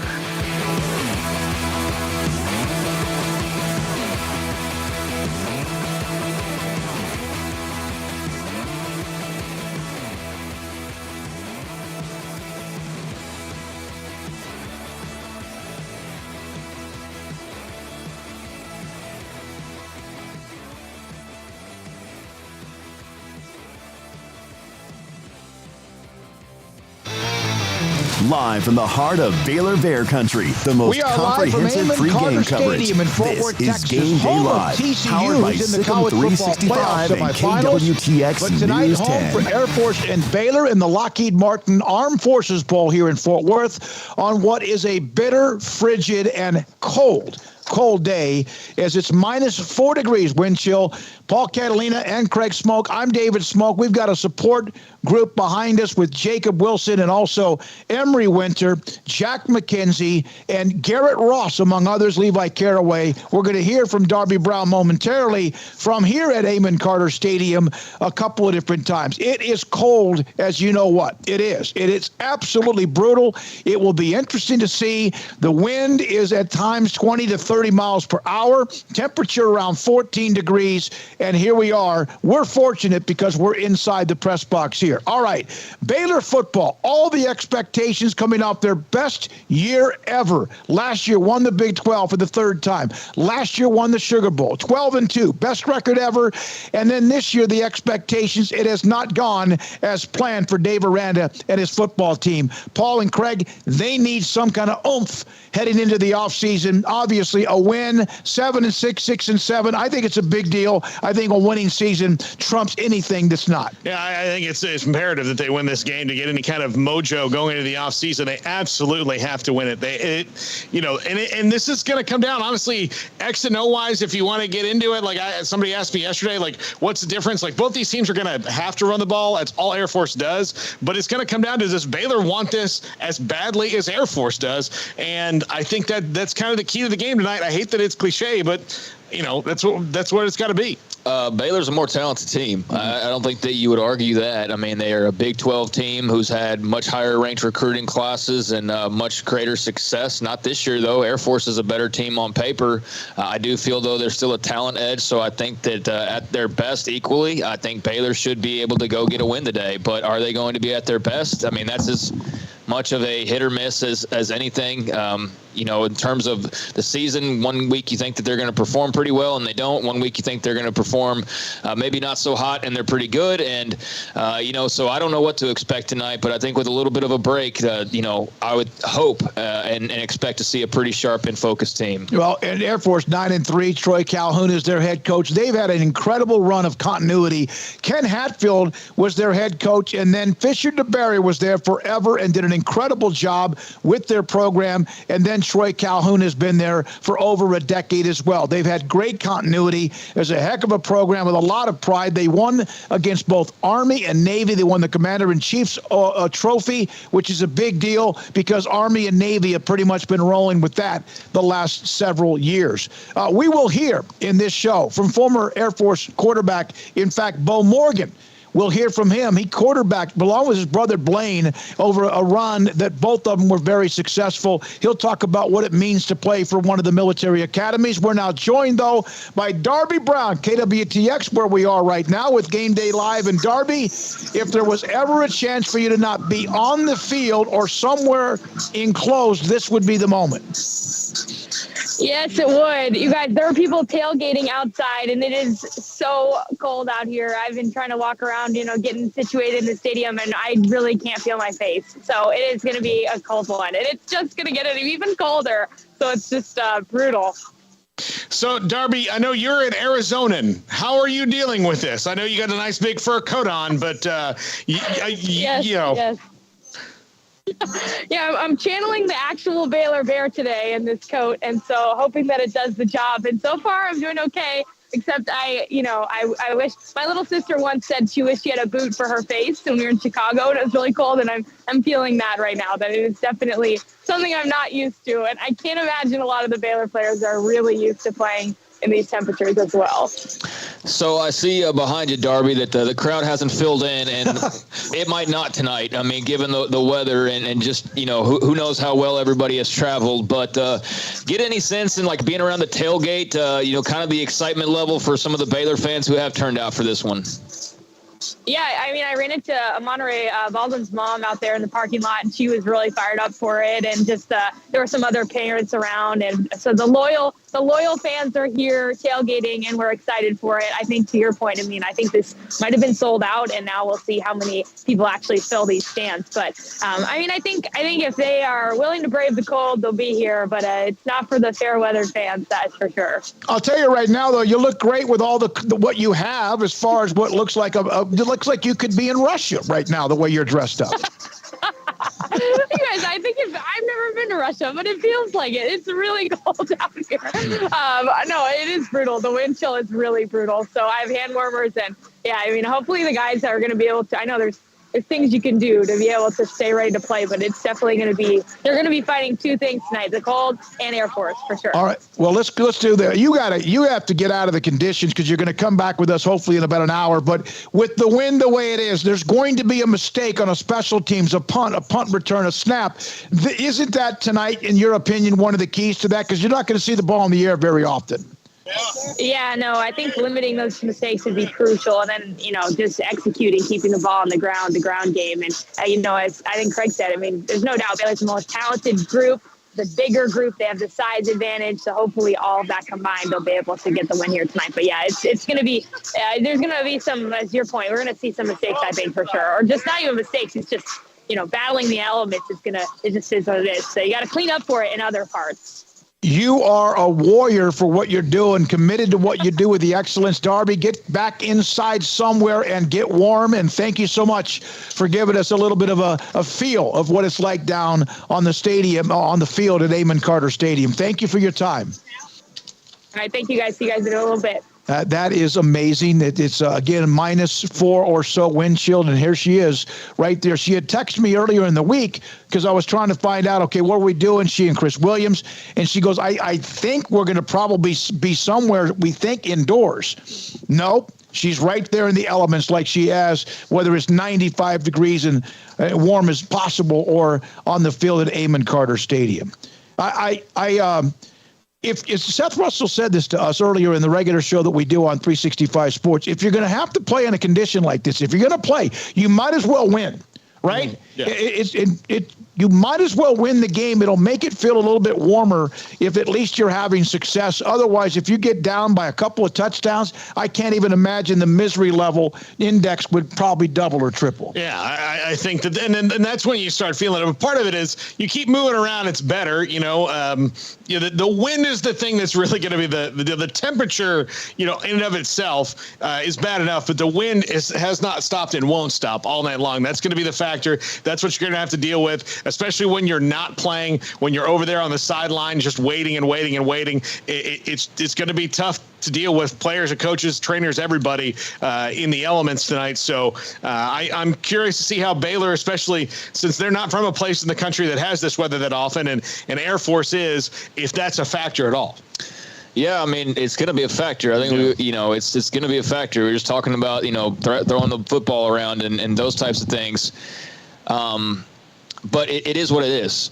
It's cold. Right. It's not getting warmer. The wind's not going to die down. It's not going to turn into daylight. All of a sudden, the sun's going to come peeking through the clouds as the day gets later. It's only going to get darker and colder and windier. And so it's ball game time. I mean, that's just as part of the deal. I think the fans will suffer from it more than the players should, except for, unless the fans are trying to also throw passes. But yeah, this is not ideal. It's not what you wanted out of your bowl setup, but it is where you found yourself. And if you're Baylor, you found yourself here because, quite frankly, you didn't play well enough or impress bowl officials enough during the course of the regular season. You have a final opportunity tonight with the roster that you've got to go out there and put on the best show that you can. And they can do that and feel the way that they felt after some of their wins this year, like against Texas Tech and Lubbock, for example, which is one of their brighter spots. Or they can do what they've done like the last 3 times we've seen them and find different ways to lose by either getting blown out or losing a game you shouldn't have lost and allowing your arch rival who plays in this very stadium to remain unbeaten and get into the college football playoff, or go down to Austin, make a few mistakes, and watch the Longhorns pull away from you. That's what we've seen, and the weather was fine in all those games. So go play, and if the weather has an effect and you miss a field goal because the wind blows it out and you lose by 2 or 1 or whatever, fine. But all I want to see is a team just go play a full football game. And they do that, then I'll be cool with that. Air Force, they've got good players too, but the weather doesn't need to be a factor in their minds. This is the last game for anybody without eligibility, and who knows anymore what that is because of the COVID year among every, just the waivers that you get. But a lot of chunk of players, this is it for them. They're not playing again, and you'd think they'd want to also go out as much as they can with the best performance they can. You all remember it. You will always remember the last time you competed, whatever it might be, in a sports or athletic event. Billy Bob, so cold the video froze up. Yes, it did for a little bit. Also, someone mentioned that Darby Brown, the proud of her for what she did. We do appreciate her. That's incredible to be out on the field. Her job, and she did it for us, and we appreciate that with KWTX as well. Billy Bob, she's my hero for doing sideline updates. Oh, my God, stay warm, girl. Now, so look, thank you for that. If she and Chris, who are going to do another couple updates throughout the show, want to come and do it from the press box, we've gotten the shot. We need to be the ones who send the guy out in the hurricane to be like, hey, Frank, how's it doing? It's like Jim Cantor. Yeah, it's a disgusting hell on earth out here, but thanks. I'm glad you're comfortable in the studio and safe. Yeah, Daniel, by the way, I want to see a 75-yard field goal attempt tonight with the wind. And I think if you got it up high enough with a little trajectory, you could probably have one of those. Although I'm not sure if either one of those kickers has that capability. But it is, someone asks, is it swirling? No, it's straight across. I mean, straight. You see the American flag and the Texas flag. Might even be behind us. I don't think you could see that. They're straight across as if both of the flags are frozen the way that they are. R.A. Johns, any Baylor player sitting out to not get hurt.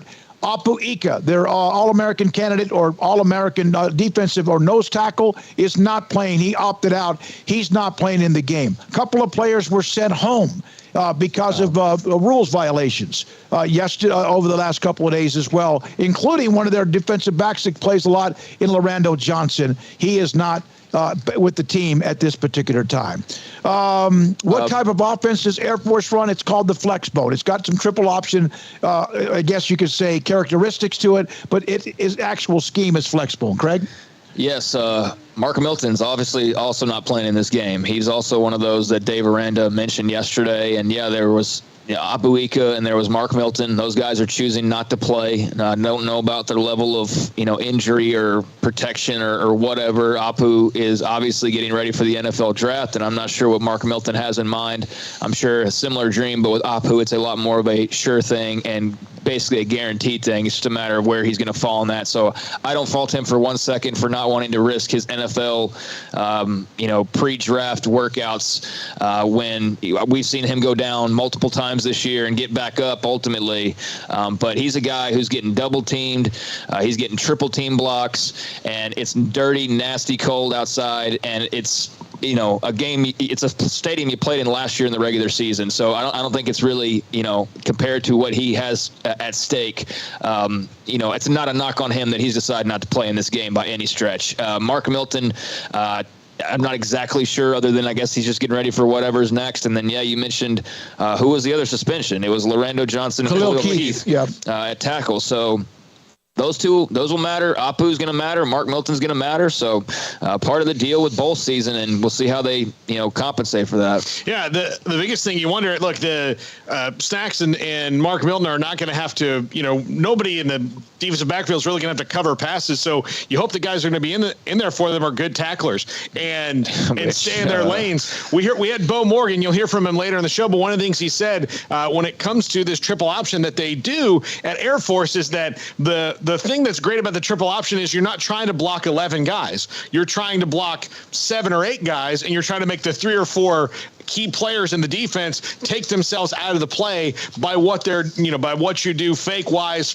pulling guards and all the different things you do. So that's a key is, pretty much just keeping it in kind of a bubble around you when you're in the triple option. Almost like, you don't want to say prevent defense, but you're just trying to prevent them from, going way past you. You got to keep, contain and all that stuff, all those football things you heard over and over and over again.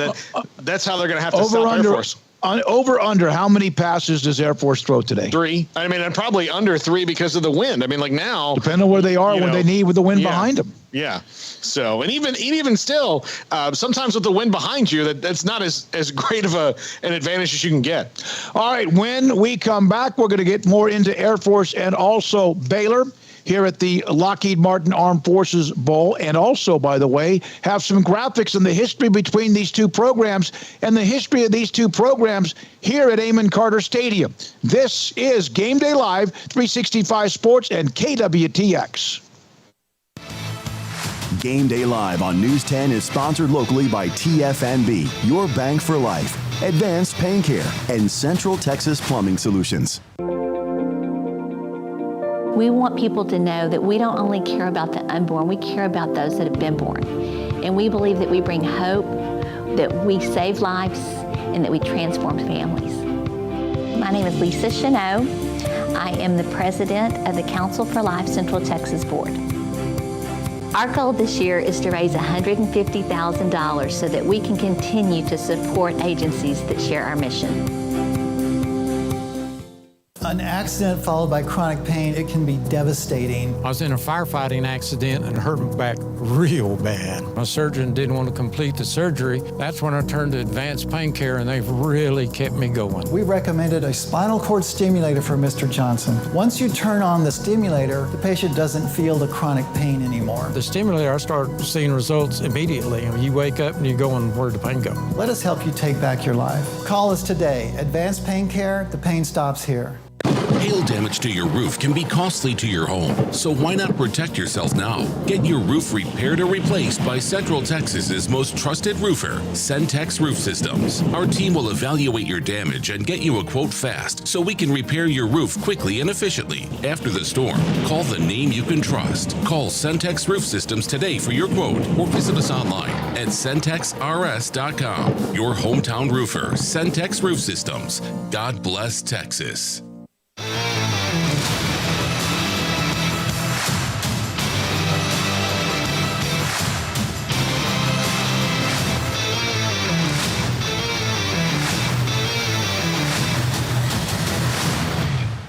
We're now joined by Sam Bradshaw, S11, writes for the Sikkim365.com and also has been with us throughout most of the year. Sam, thanks for your time. Paul just made this comment about the game with Air Force on Thursday. The one thing we know is that Air Force is not going to come in here any kind of okay, it's a bowl game. They will come in full throttle, focused, and wanting, of course, to play incredibly well. Thanks for having me on. No question. You just hear some of the media availability from those Air Force guys. As soon as that bowl matchup was announced, you could just feel it. They want this game. They want this game bad. They're coming for it. Bears better be ready for a fight, because Air Force won't be the most talented team you play, but what they make you defend schematically is off the charts difficult. They're the most difficult offense schematically to defend, because they're the best flex bone offense in the nation this year. And their defense is a lot stronger than you typically see from a service academy. And it's going to be a handful. It's going to be cold, which is Air Force is used to. Baylor's not. It's going to be a situation where Baylor's got some guys they're used to having out there that are not out there. And, on the defensive side, Aranda's your defensive coordinator, but he's also trying to hire a new one. He's also trying to handle recruiting. He's also trying to hire a new safeties coach. So there's a lot going on that gives Air Force a bit more of an advantage than they would have if it was played in, say, October or something. Sam, they are the best flexbone team in the country, and they run a lot of different looks out of that. They don't throw a lot, but they throw sometimes, and they make sure it's effective when they do.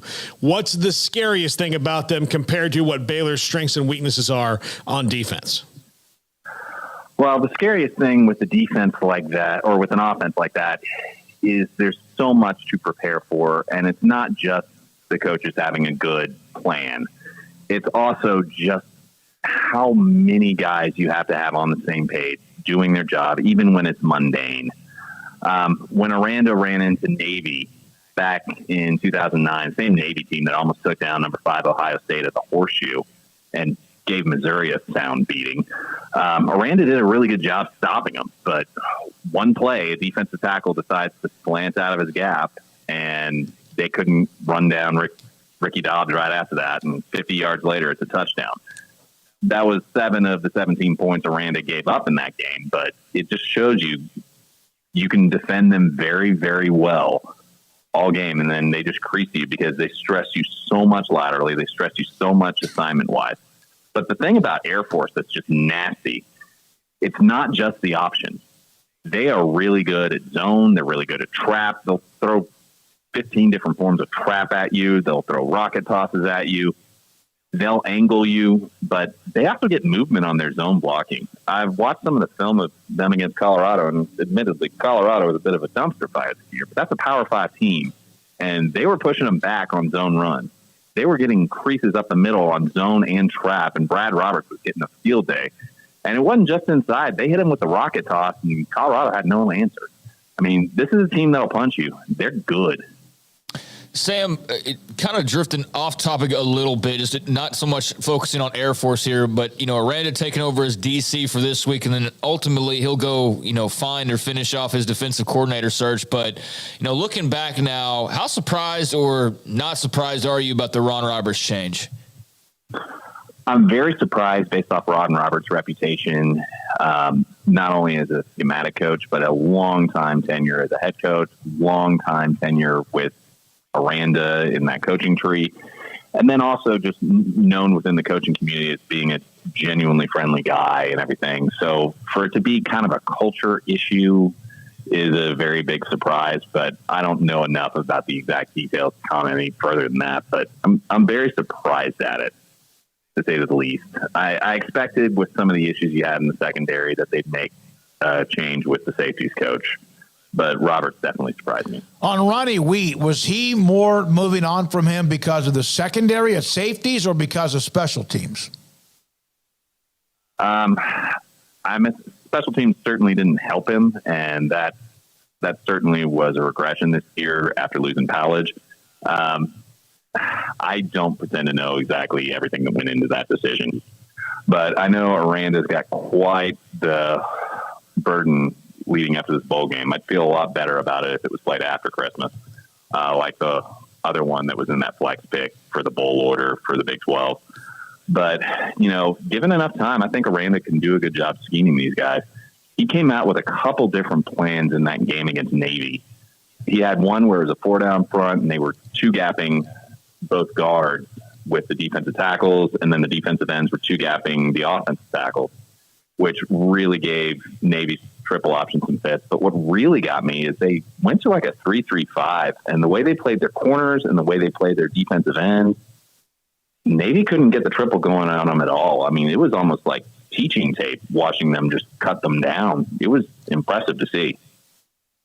Sam Bradshaw, S11 with us, SicEm365.com football analyst on 365 Sports. Sam, do you expect to see Baylor attack this defense any differently than they would normally? I mean, would they throw the ball more, or are we going to see a game that's, because of the weather and the conditions, is mostly run on both sides?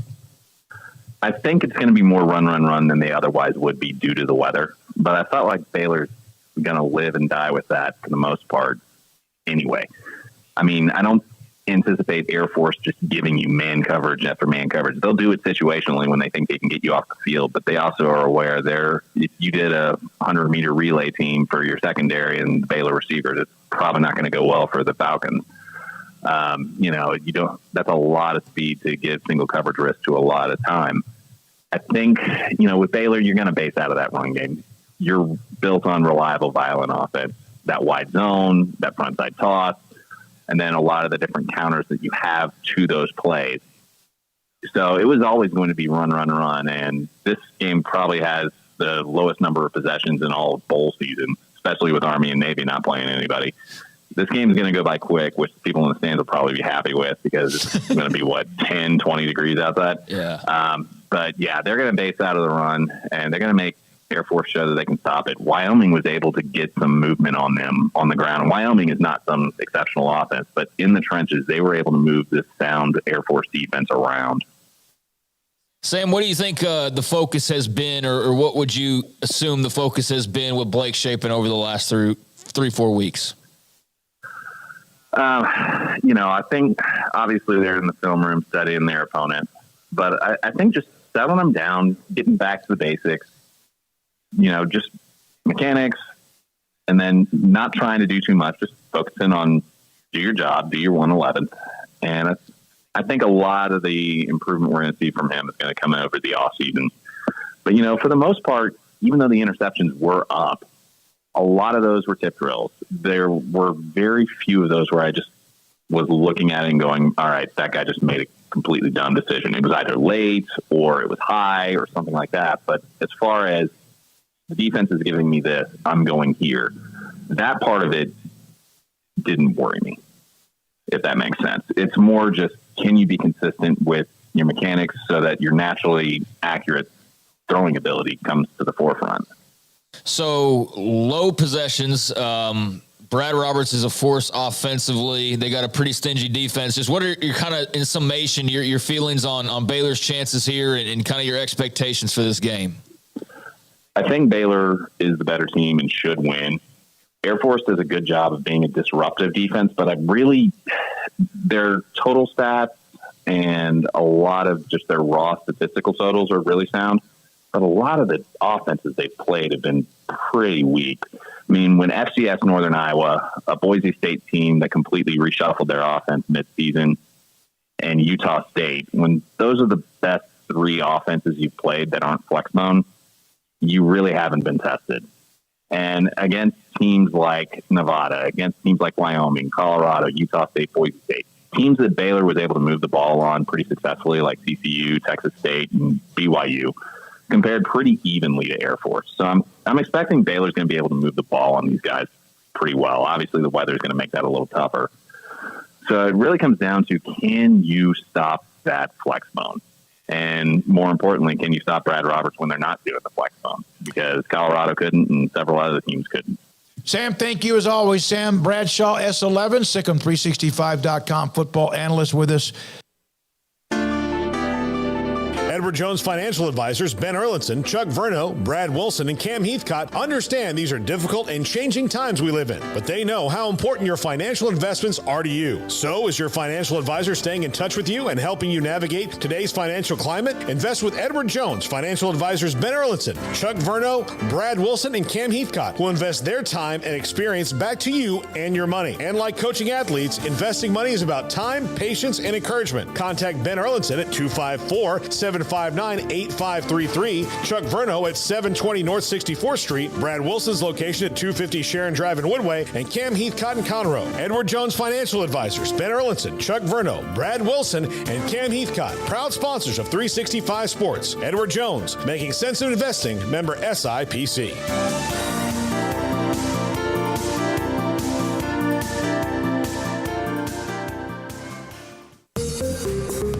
Did you know Waco Regional Tennis and Fitness on Lakeshore Drive in Waco is open to the public? Next time you're in town for a Baylor athletic event or you're in town for tourism, take advantage of their day passes for $10 a piece or the weekend for $30. Waco Regional Tennis and Fitness offers 40 group exercise classes, including indoor cycling and yoga, boot camp, and bar. New free weights, weight machines, TRX rowing machines, stationary bikes, new treadmills, new elliptical machines, and a spacious weight room floor. Personal training with Christy London, Randall Corley, and Alec Botch, where you will be encouraged to grow. Sauna, whirlpool, tanning bed, kids club, 16 tennis courts, and 8 pickleball courts, and youth and adult tennis and pickleball lessons available. Waco's premier experience where you can help your mind, body, and soul. Visit wacotennis.com or visit them next to Hawaiian Falls on Lakeshore Drive in Waco.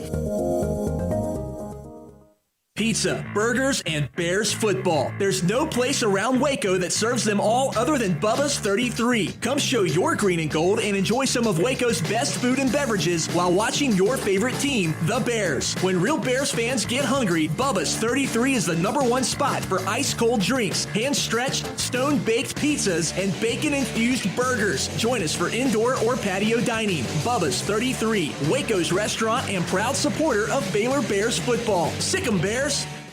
TFNB Your Bank for Life is the official local bank of Baylor Athletics.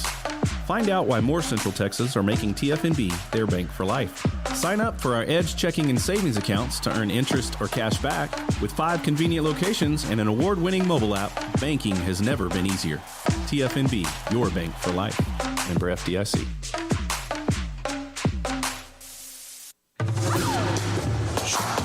Game Day Live on Sikkim 365 Radio is brought to you by Texas Farm Bureau Insurance, TFNB, Your Bank for Life, Richard Carr Buick GMC Cadillac, Three Nations Brewing Company, Waco Regional Tennis and Fitness, Edward Jones Advisors, Ben Erlinson, Chuck Verno, Brad Wilson, and Cam Heathcott, and Bubba's 33. Back inside Amon Carter Stadium, we're in one of the national broadcast booths. We are here. We appreciate Drew Harris for the great setup here. The hospitality has been fantastic from Lockheed Martin Armed Forces Bowl. In fact, one of the broadcasts, the national broadcast, Brian Estridge, who is the voice of TCU and the crew he normally works with doing the Frogs, who will be doing the game against Michigan, just stopped by our booth a minute ago. And he started his own YouTube channel covering TCU football, so it was great to see Brian. Here are some historical notes about Baylor and Air Force, and between each other, bowl games and more, and Garrett has these to put up as we go. First of all, Baylor's bowl history. 27 appearances, counting today. They've been, the asterisks, 11 of the last 13 years they've been in a bowl game. The 2 years they weren't was the 1-11, the first year with Matt Rhoades, following the coaching transition, and then, of course, 2020, the COVID year, when they were 2-7. Their first ever, their bowl record's 14-12. The first ever bowl game beat Wake Forest 20-8 in 1948, the Dixie Bowl. Their last year when they beat Ole Miss 21-7 at the Sugar Bowl in New Orleans. So to discuss it, 14-12 bowl record for a school. Now, they went almost 2 decades without a bowl game, but for the most part, they've been successful when it comes to bowl games. Also, when you consider that, for the longest time, there were less than 10 bowl games. Yes. So it wasn't like everybody got to go. You could have 9 wins and not go to a bowl game if you weren't aligned the right way. So, they have a pretty, it's pretty substantial that you get to 26 bowl games, especially when you do have a 16-year drought out of only coming close one time. So that's pretty impressive that they've been able to keep the streak of the 11 of the last 13 as well, given where they did come from. I'm just over here daydreaming about New Orleans, to be quite honest with you. The Sugar Bowl is a good deal if you get to go to it. And so, last year was a lot of fun. Hopefully people maximized that trip, because this is a bit different weather-wise, conditions-wise on the field. Not playing in a dome today. It would have been a perfect day to do that. And just a drive up for most people or drive down versus a flight. But, Baylor's been pretty consistent in, reaching a bowl game now here, despite the 2 outlier years that obviously had great reasons for why they were not in bowl games, because they were undergoing, complete reconstruction basically with 2 brand new head coaches in both of those years. So I think that they've, found their footing, and this is not necessarily where they would want to be, but it is sure as heck a lot better than the alternative, which would have been to be sitting at home right now. Now, I know that might sound appetizing, and that's actually what a lot of Baylor fans will be doing tonight, watching the game at home to avoid this cold weather. But the possibilities of finishing 5-7 and not making a bowl game, and the repercussions of that, I think, would have been far worse than making some game. And so they got a great opportunity tonight against Air Force to go out and win a game in TCU Stadium. And I know people have joked about it, but truly they do not know how to beat TCU. So maybe this somehow shows them a way to take care of business when they have to go play them on the road the next time. They have a great opportunity tonight. There's going to be, a lot of college football fans watching. So go out on your best note. All right. The other part of this is the Air Force Academy, the Falcons. This is their 29th bowl appearance. Their record almost similar. Baylor 14-12. The Falcons are 14-13-1. Their first bowl game, 1958, the Cotton Bowl, where they tied TCU, by the way, at 0-0 at the Cotton Bowl in Dallas. And the last time was last year in the First Responder Bowl. They beat Louisville. It was pretty good last year, 31-28. Air Force has been now to 12 bowl appearances in the 16 years that Troy Calhoun has been the head coach. Could you imagine buying a ticket and going to a game that finishes in a 0-0 tie? No. Back then, that was probably more the more common than no. Not at all. I couldn't imagine. I played in a 0-0 tie. Really? Yeah, not senior year against San Antonio Cole when I was at Randolph. We had a 0-0 tie. It was the first time that Randolph had not beaten Cole straight up, and we were basically immortalized in the wrong way because we didn't beat the Cougars. But, 0-0 tie. That was way to bring up that memory, Paul. Yeah, thank you very much. Rip that scab off. Yeah, thank you very much. All right, now, Baylor at Amon Carter Stadium. Now, remember, TCU started. They were located in Waco, and eventually they moved to TCU or to Fort Worth. Overall, at Amon Carter Stadium, and when Grant Tapp was the head coach at Baylor, they had a lot of great success against TCU, but the overall record at Amon Carter Stadium is 16-22. Baylor is 16-22 against TCU in this stadium.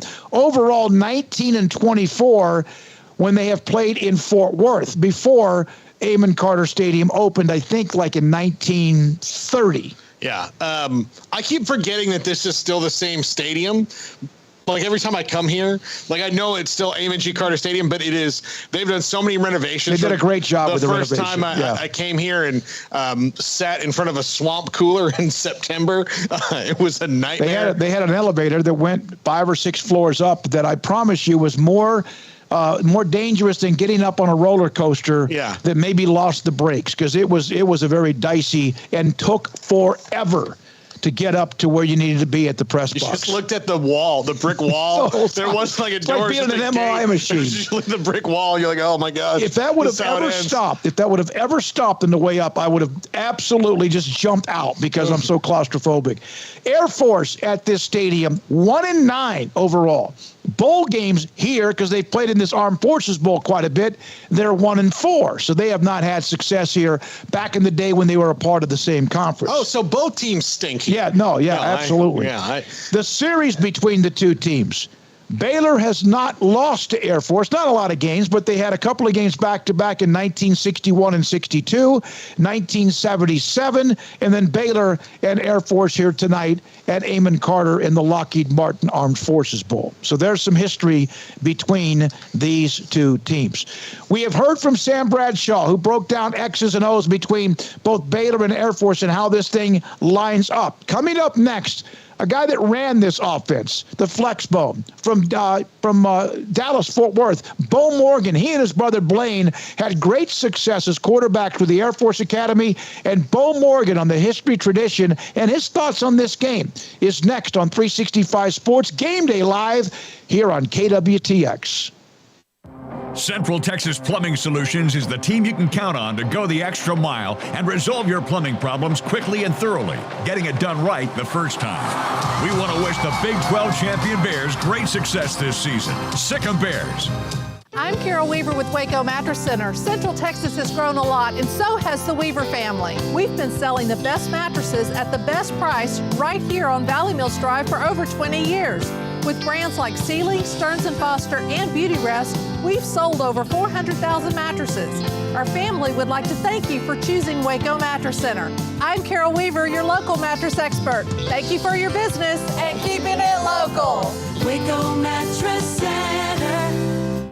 Hi, I'm John Proctor with Home Place Interiors. You know, nothing compares to the quality of an area rug to finish your house. Come by and save 50% on all in-stock and special order rugs. Come by Home Place Interiors where quality is affordable. For all your flooring needs, visit Home Place Interiors at 523 Lake Air Drive, Waco. Central Texas Plumbing Solutions is the team you can count on to go the extra mile and resolve your plumbing problems quickly and thoroughly, getting it done right the first time. We want to wish the Big 12 champion Bears great success this season. Sick 'em Bears. Catch up on the day's news with KWTX News 10.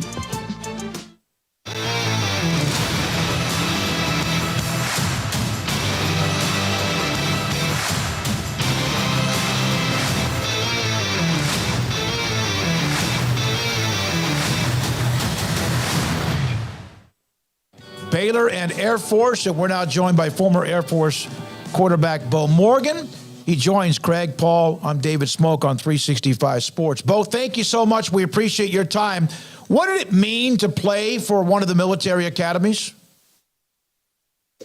Well, hey, guys, it's nice to meet you, and good to visit with you as well.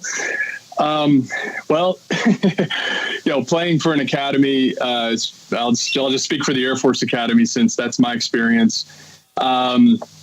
It's not for everybody, that's for sure.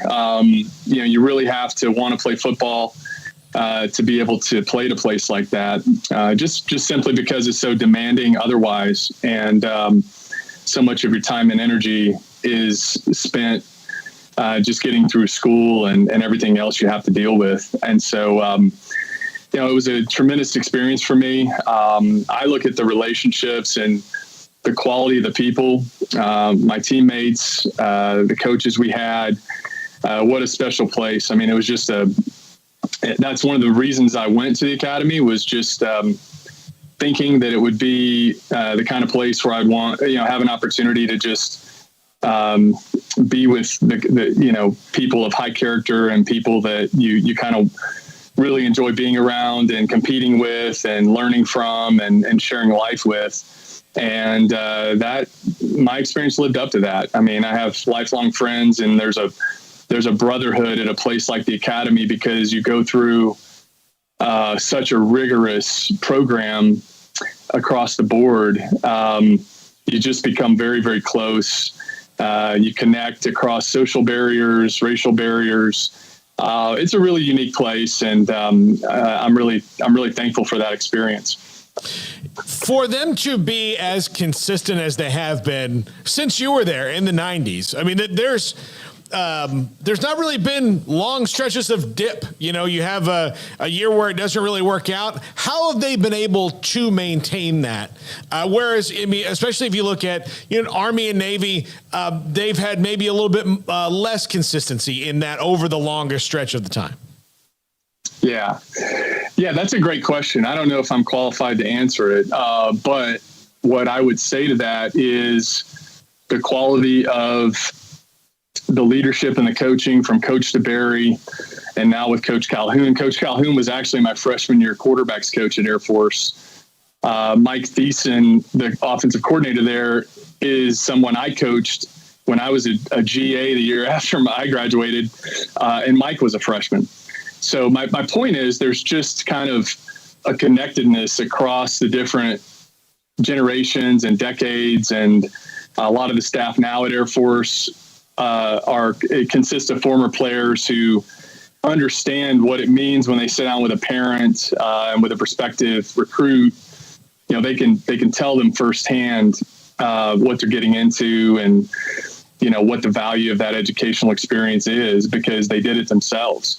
So I would just say there's a lot of continuity there. A lot of it you have to give credit to Coach DeBerry, the culture he established, you know, the expectation of winning is an important component to that culture.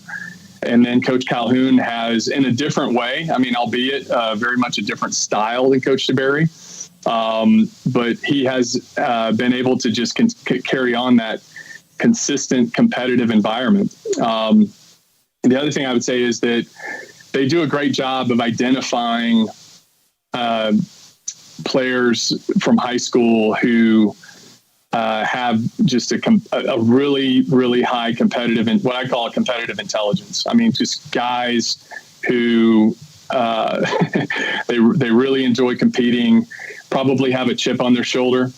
So I'm not sure how that differs from Army or Navy, to be honest with you. I mean, we have been a member of a conference withstanding through that entire time, and they were independent here and there, and I think maybe that's a factor because we always had the first goal of winning the Commander-in-Chief's trophy, but then we always had the goal of winning the conference championship to go along with that, and that was a really important part of the culture as well.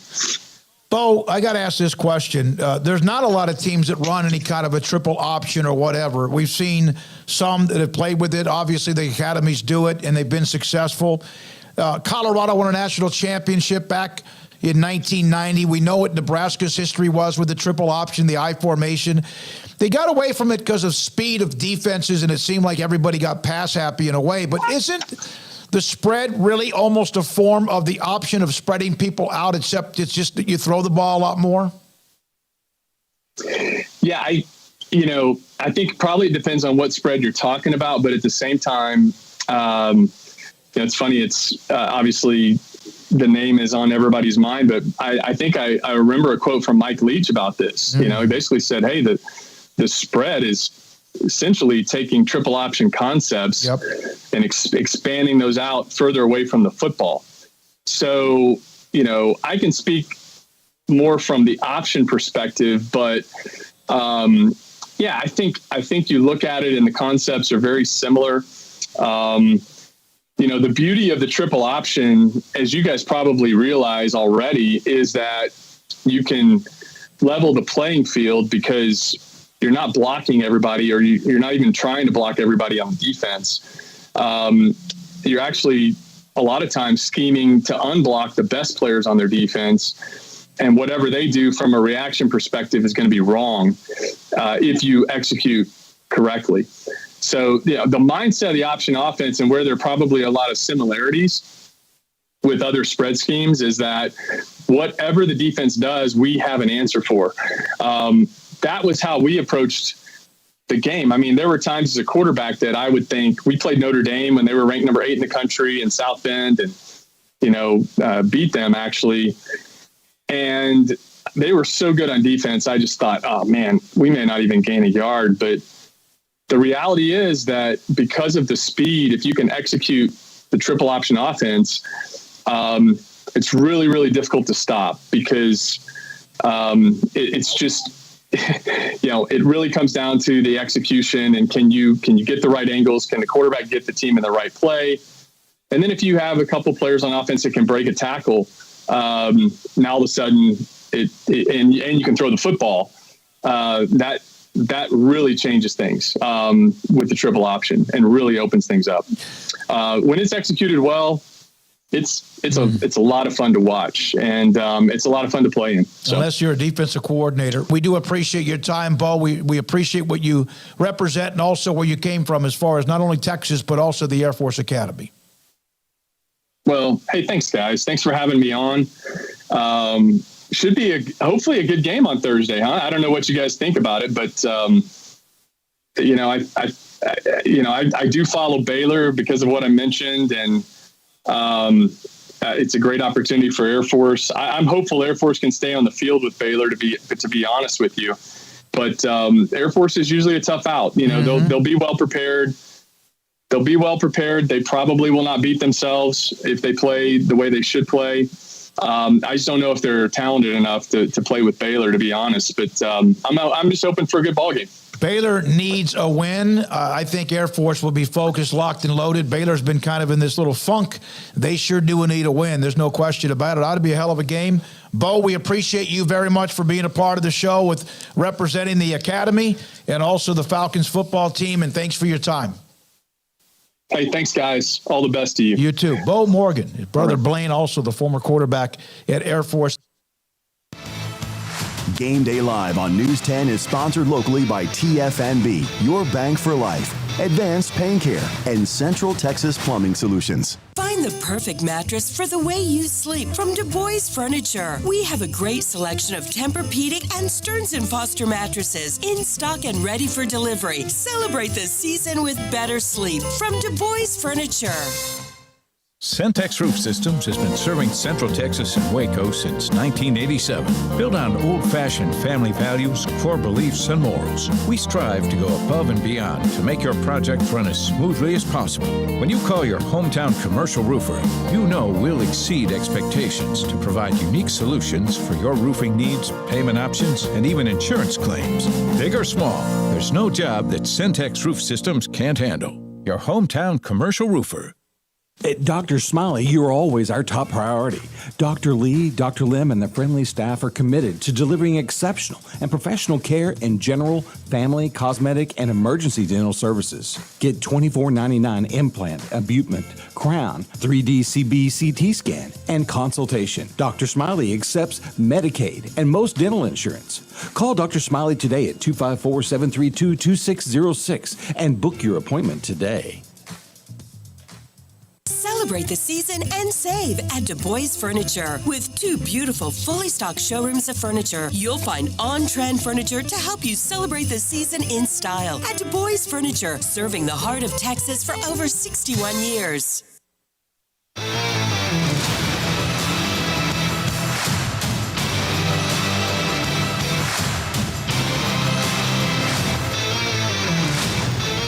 We are back, Game Day Live, inside one of the national radio broadcast booths at Amon Carter Stadium, Lockheed Martin Armed Forces Bowl. Baylor and Air Force kickoff just after 6:30.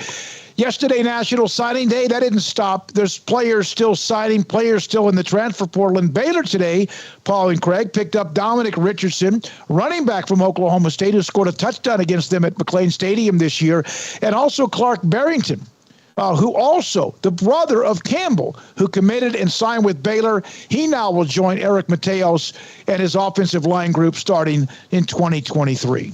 Yeah, it's a huge pickup. They need, again, they're losing more than 5 offensive linemen this year to either graduation or the portal. So they've got to refill that. They've got to have starters. They're not going to have any starters back on the offensive line next year in earnest. And so they've got to get those guys, especially. I love the Richardson pickup. I think he's going to fit well on the offense. I think he provides something that they didn't quite have, which is somebody who can knock you back a little bit. I don't think he's going to be someone who's going to, rush for, 150 yards or have a 250-yard game one time where he just breaks out and has one of those special nights. But I think he can be effective for you, especially in those, down and short situations, 3rd and 4th down and short, and goal to go situations. Yeah, I mean, they were, either due to experience or inexperience or injuries, pretty riddled at running back this year at any given moment. And you had to really lean on your true freshman, Richard Reese. And then towards the end of the year, you couldn't even really lean on him as much due to, injury fatigue, whatever, just try not to run him to death as a true freshman, and you relied on Squirrel Williams when you could, but that running back room was never really solidified. And it was, turned upside down from the very beginning when Tay McWilliams gets hurt in game number 2 with a concussion against BYU and never returns the rest of the year. I mean, and I still don't know that we have all the answers as to what his future holds. So there are big question marks in that running back room. And if Craig Williams were to leave, which he very well could, he walked on senior day, then that's one less guy that you have. And really that only really leaves you with Richard Reese and Quaylon Jones as far as proven commodities go. I really like the way that Quaylon Jones was playing by the end of the year and throughout the middle of the year. In particular, you saw a lot of growth from him, but they can't just have 2 guys that they know can play. They got to have, far more than that. So Dominic Richardson's a guy they've seen in person. We've seen him play at Oklahoma State over the years, and we know he can play a little bit, and he should be a nice complement to whoever else remains in that running back room, and vice versa. Whether he's the lead cow, the lead bell cow, or he's on any given Saturday, having to, play off of Richard Reese. I think he's going to fit the bill no matter what they're looking for, and definitely gives them some nice depth in that running back room that's definitely needed after what we saw this year. And the offensive line, I mean, you say the entire starting line's out. I mean, that pretty much sums it up. And that's not going to work or cut it or lead to, a big-time season next year if you don't address that, more so than just signing brand new baby-faced recruits. I mean, you're not going to find 5 freshmen that are going to come walking in ready to play right away. Maybe one guy, maybe if you're super lucky 2. So you definitely need those guys who have already been on campus or some guys who have played a good amount of snaps elsewhere to come in and help alleviate that. And they've done that with the Barrington brothers now. So I think offensively, those were 2 glaring areas of need, particularly the offensive line. And they've now addressed them. And I think we'll address that offensive line more so. And then with the running back room, remains to be seen. I think we need to hear some decisions from a guy like Craig Williams to see, exactly what those numbers will look like. All right. One note about Dominic Richardson, and then we break. Last year, this season, and Oklahoma State, of course, is in a bowl game. He had 543 yards rushing. Squirrel Williams had 555 yards rushing. Dominic Richardson scored 8 rushing touchdowns. Squirrel Williams scored 4. And, of course, he was in and out like it's been throughout his career. So you do trade the stats in a way, depending on whatever's next for Squirrel Williams and everybody else in that running back room. Yeah, no, you got to break. I would say those are 2 entirely different styles. No, so absolutely. I'm just looking at the stats. Both. Yeah. But, I mean, that's good to know that numbers-wise you aren't dropping off a cliff if Squirrel does decide to leave. When we come back, we're going to hear from Chris Williams of KWTX. He is here. Brave soul, along with Darby Brown. He ran an option offense in high school. He ran a triple option offense in high school. He breaks down what is the philosophy. What are you trying to do besides score on every snap? He's next from down in the end zone here at Amon Carter Stadium. This is 365 Sports and KWTX, Baylor and Air Force, Game Day Live. It was broad daylight. I stepped into a gas station for 5 minutes to grab a snack, and just like that, my car was broken into. They made out like a bandit. My laptop, my phone, everything. I called my agent to see what could be done, so and he restored my faith in humanity. My claim was processed so quickly, and I was able to recover my losses. Stop by and see our agents at one of our 3 McLennan County locations. Coverage and discounts are subject to qualifications and policy terms and may vary by situation. Three Nations Brewing Company has 16 different beers on draft with a new beer every Friday. It also offers 2 air-conditioned tap rooms, a large indoor beer hall, a second-floor mezzanine offering a great overview of the brewing company and equipment and patio where you can relax under the shade. Plus, you can now experience the new Three Nations Beer Garden Grill on our shaded patio. Grab a cold beer and enjoy a bite from our freshly prepared and delicious menu. Street tacos, quesadillas, freshly cooked burgers and dogs, and veggie burgers too. Nachos and so much more, all prepared and cooked on site. So come visit the award-winning Three Nations Brewing Company on East Vandergrift off I-35 in Carrollton. Richard Carr and his team are standing by the Bears in all sports this coming season, but Richard Carr's passion for football started many years ago when he was a trainer for the football team. In addition to his alma mater, Richard Carr also loves selling quality cars and trucks to his Central Texas neighbors. Whether you want the unbeatable GMC Sierra truck loaded with luxury and strong and tough for the workday, or the performance and ride of a Cadillac or Buick SUV, Richard Carr has an amazing lineup of vehicles for you. Stop by for a test drive, contact them online, or call and say sick 'em and you're immediately a VIP at Richard Carr Buick GMC Cadillac. Find them at Highway 6 at the Imperial exit or at richardcarr.com. Richard Carr, we give you more.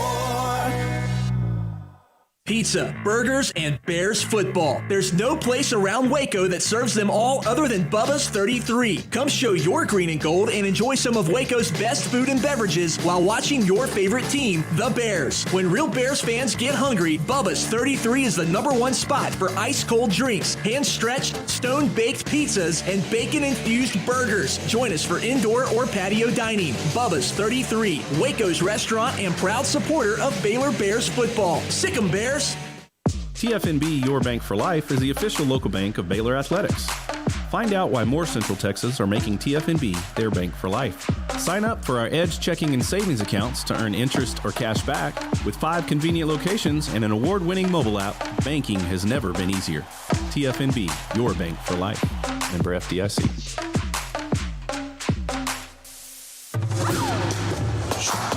Game Day Live on Sikkim 365 Radio is brought to you by Texas Farm Bureau Insurance, TFNB, Your Bank for Life, Richard Carr Buick GMC Cadillac, Three Nations Brewing Company, Waco Regional Tennis and Fitness, Edward Jones Advisors, Ben Erlinson, Chuck Verno, Brad Wilson and Cam Heathcott, and Bubba's 33.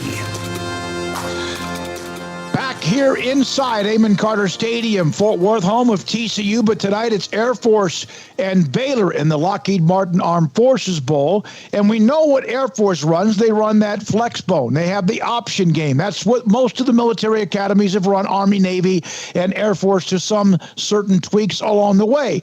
KWTX, Chris Williams, he ran the triple option when he was at Skyline High School in Salt Lake City, and he joins us now on 365 Sports and KWTX on the field at Amon Carter Stadium. Chris, thanks for your time. What is the main philosophy, in your opinion, of running any kind of option offense?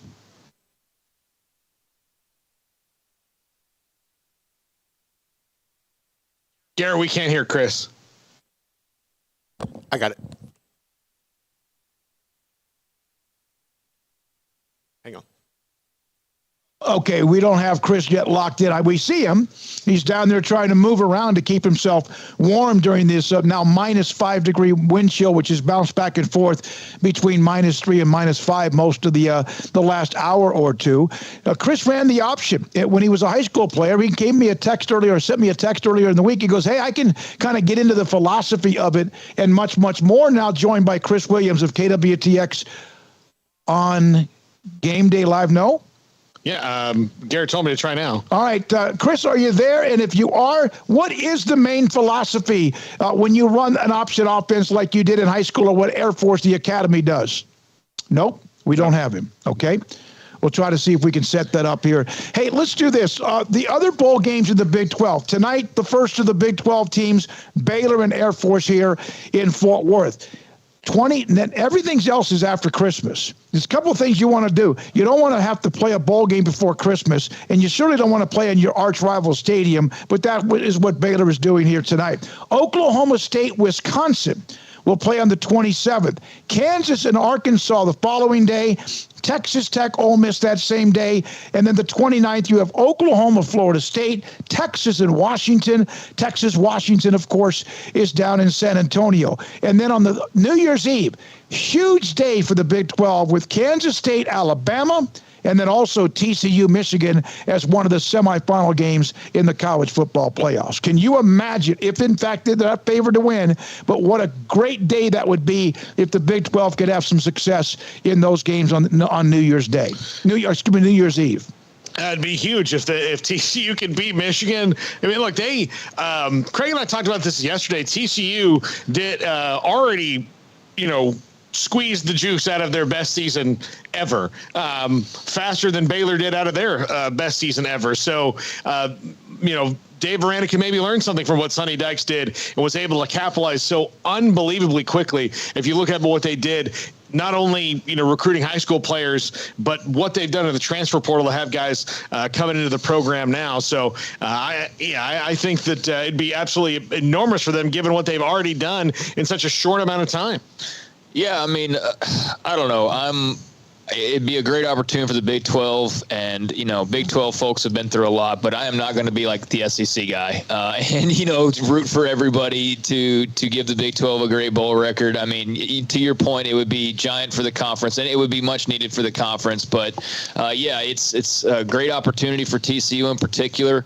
Kansas State against Alabama. I mean, Alabama said that their big guns are going to play in this game, or at least it appears so, with Bryce Young in particular. So there won't be any they didn't want to show up in case you beat them, like we've seen before with Alabama in bowl games. So giant opportunities would be great for the conference. I'm not necessarily rooting for every one of those teams per se, but it would be great if many of them could get a win. Let's put it this way. Those are two teams playing on New Year's Eve who will be a part of the Big 12 going forward. Yeah. The Oklahoma and Texas both playing on the same day is ironic as well, against Florida State and also Washington. Is Chris out? Yeah, don't get Chris. All right, when we come back, earlier this week, we spoke with Baylor Director of Athletics, Mack Rhoades, on many things. The bowl game, being here in Fort Worth. And he told us a couple of weeks ago, when the bowl schedules were about to be released, when they released the college football standings, there was no way when he woke up on that Sunday morning he thought that Baylor would be playing in Fort Worth in the Armed Forces Bowl. Well, that wasn't the case, because that's where they are here tonight. So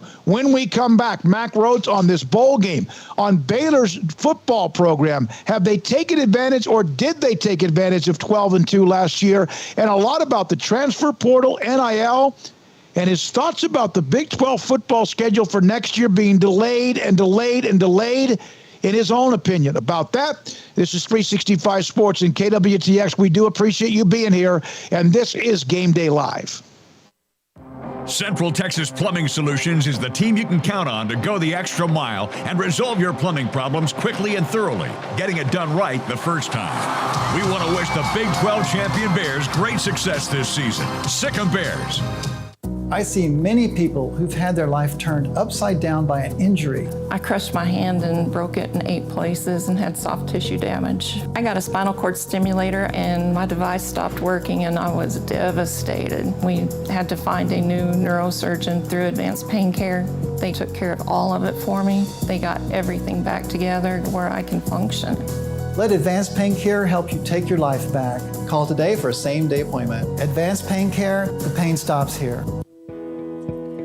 Home Place Interiors. From designer drapes to custom total installation, quality area rugs to a wide selection of floor covering, Home Place Interiors has you covered.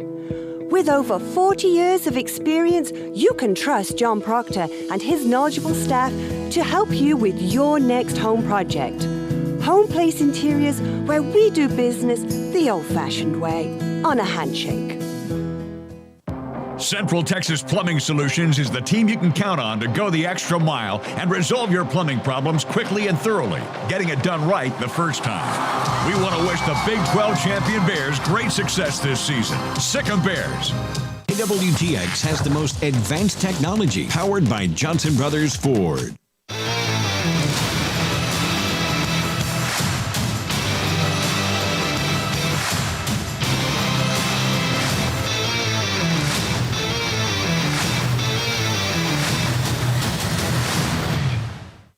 We're joined by Baylor Director of Athletics, Mack Rhoades. Mack, we were bringing this up. The coaches get extensions. You had one, of course, with Dave Aranda. You had one that you signed with Matt Rhule, among others. My question is, what is the give and take when you pay a coach in these days millions? And then on top of that, there are bonus structures or kick-ins as well. Is that just part of the business? Because aren't they getting paid to reach those specific bonus structures in the first place? Yeah, it's a great question, and I think you answered the question yourself. That's just typical of the world that we live in, right? You have your contract, and you've got what I would reference as guaranteed money, and that's handled different ways. Depending upon the institution, that can be just all base salary. That can be base salary plus money's earned for, external things, TV, radio, etc. But you've got the guaranteed, money that you pay them annually. And then, there's a performance incentive bonus on top of that, right, for reaching, certain, milestones. And, I think where I get frustrated with some of it is, what's that lower threshold? And, should we be paying any bonus money if you win 6 games, for example, et cetera, versus 10, 11, 12. And so, without, going into specifics, I would say that we've been really, really thoughtful about how we do the performance, bonus incentive. And is that, are those things, truly have to be things that are moving the program forward and, doesn't just make us average, so to speak. So I don't know if that answers your question, but, across the country, everybody's got guaranteed money and then the performance incentive money. So, Mack, not much going on this week, huh? For your football team, got signing day tomorrow and then the bowl game right after. What do you make of just the timing of the calendar and how all that's kind of worked out? It's interesting, Craig, that you asked that because I was on a NCAA football oversight committee, call today. And, I actually mentioned, we've talked about it before. But I think we need to talk about it again, just the whole timing of everything. And, is this the right time to have the early signing period? And, you think about playing in a bowl game and even particularly a bowl game pre-Christmas, you're almost at a disadvantage because you're trying to, practice, prepare, all of those things. And right in the middle of it, you're having to have conversations, now we're in a dead period that just began, but leading up to it, trying to solidify your class and make sure that all of that's going well. And by the way, what's really made this difficult is, we're in the middle of the transfer portal window. And, we've been fortunate at Baylor where, we've had, less than a handful, enter the portal and transfer out. But we've got, programs just in our own conference that, are up in the 14, 15 range. There's some teams, at least one team I know for sure of in the SEC that's lost 20 to the portal. I think the high, we were looking at data today, the high is 24, that there's a program in the country at the FBS level. Right now the average is about 9.5 that are going per program that are going into the portal. Last year it was in the 7s, so it's gone up. And so this is a huge reality. And man, we're asking our coaches, to navigate a ton of it. And then not to mention, what happens if you have staff changes. And so we've got a head coach that's trying to manage all of that, right, and be the defensive coordinator at the same time. So it's a lot, and I just think we've got to rethink all of this. Mack, why wait until it's like reactive and not be proactive? The NIL, the portal, the new signing period, which I thought was a great idea. Then all of a sudden, now that's even part of the mess in a way. Coaches leaving early because of the new early signing date. Is it easier said than done? It's easier said than done. And look, that's the logical question. And so, you're asking the right question. But I think I don't know any other way to say it. And I don't mean this to be, negative, but I just think the bureaucracy, the structure of the NCAA, like we've got to find a way to handle real issues in real time and be able to even be proactive and handle them, as best we can before they become problems, etc. Now everybody's competitive, and so everybody's trying to find an edge and a loophole, and so it's hard to sit there and predict everything and run every ground ball out. But I think it's with the new NCAA president, I think there's going to need to be a deep dive on how the NCAA, conduct its business operationally. And we're I don't know. I think it's antiquated, and we need to get much better at doing it. So. Yesterday evening, Jeff Traylor at UTSA. This morning, Mack Brown at North Carolina brought up and basically posted on their Twitter feeds tampering, that players are being tampered with or poached or whatever, or trying to be poached. Why would it be coaching suicide if, for example, somebody contacted a player at college X, Y, or Z and you put the text or Instagram or whatever it is up online? Yeah, I mean, that's a good, I think that's a fair comment. And why don't we do that? Why don't we expose? And, I think there's probably this unwritten rule amongst coaches. And then I think, there's also, proving it, 100% fact. But it's got to stop. Like I'm telling you this, we had players contacted, some of our players being contacted before the season was even over. And so, if we think, it happens not until the season is completed, the last regular season game. And, I'm going to say it. I think a school or two within our league has. And so it absolutely has to stop. And I will tell you this, and I can say this, proudly, but you start to begin to think, are we just at a great disadvantage because we are committed to doing it the right way?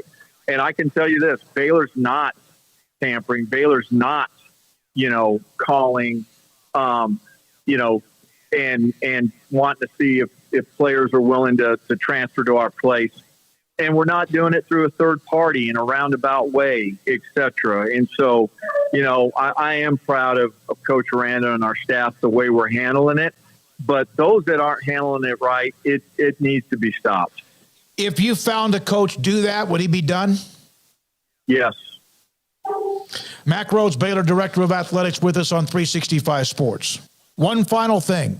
The schedule that's not being released because of whatever is going on behind the scenes with the possibility of what happens with Texas and OU. You didn't say that, I will. When does it have to be released so you guys as programs can start to put together schedules of like games and homecoming and whatever else is involved in that?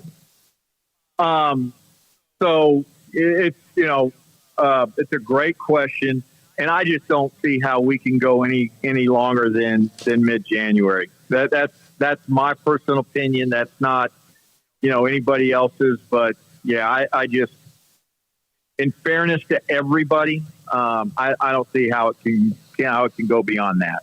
So, in fairness to everybody ought to be a slogan when the new conference is formed. I like it. Thank you. Thank you, Mack. We'll see you in Fort Worth. Hey, just quickly, Merry Christmas to you guys and your families, and thank you for everything you do. And then just, Merry Christmas to all of the Baylor family. Just wishing everyone a blessed Christmas season. Thank you, guys. Thank you, Mack. Thanks, Mack. Mack Rhoades, Director of Athletics at Baylor.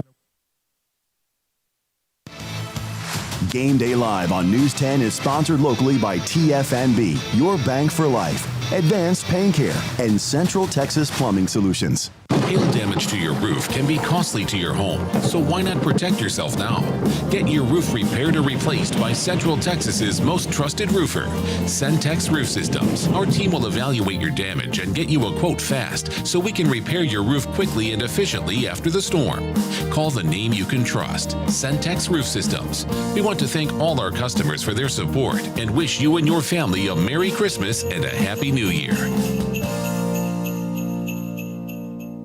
It's here, the Sealy Posturepedic Premium, and an all-natural choice, the first of its kind from a brand you trust. These Sealy natural beds have natural latex, a supportive yet floating feel with Sealy's premium inner springs. Not like any hybrid you've seen, no glue or toxic foam smell. A top-notch sleep system that will have you sleeping well and waking up ready to face the day.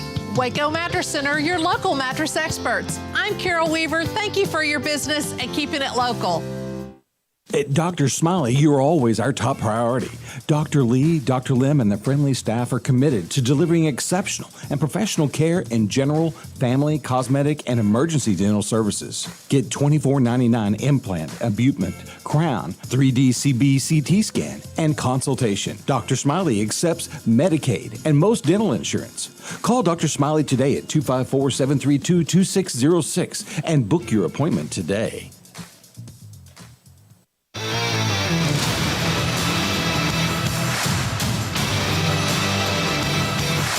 We're back.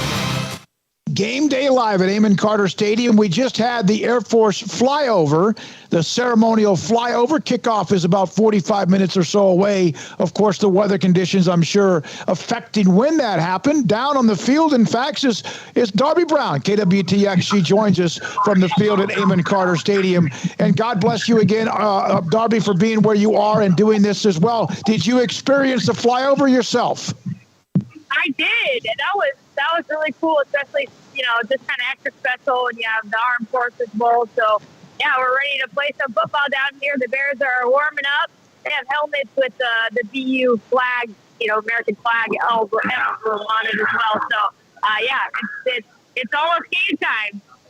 Darby, just to give people an idea of how difficult and challenging the wind is, what would you say right now is the wind speed and where it's coming from? The wind is not entirely terrible yet, and it's already so cold.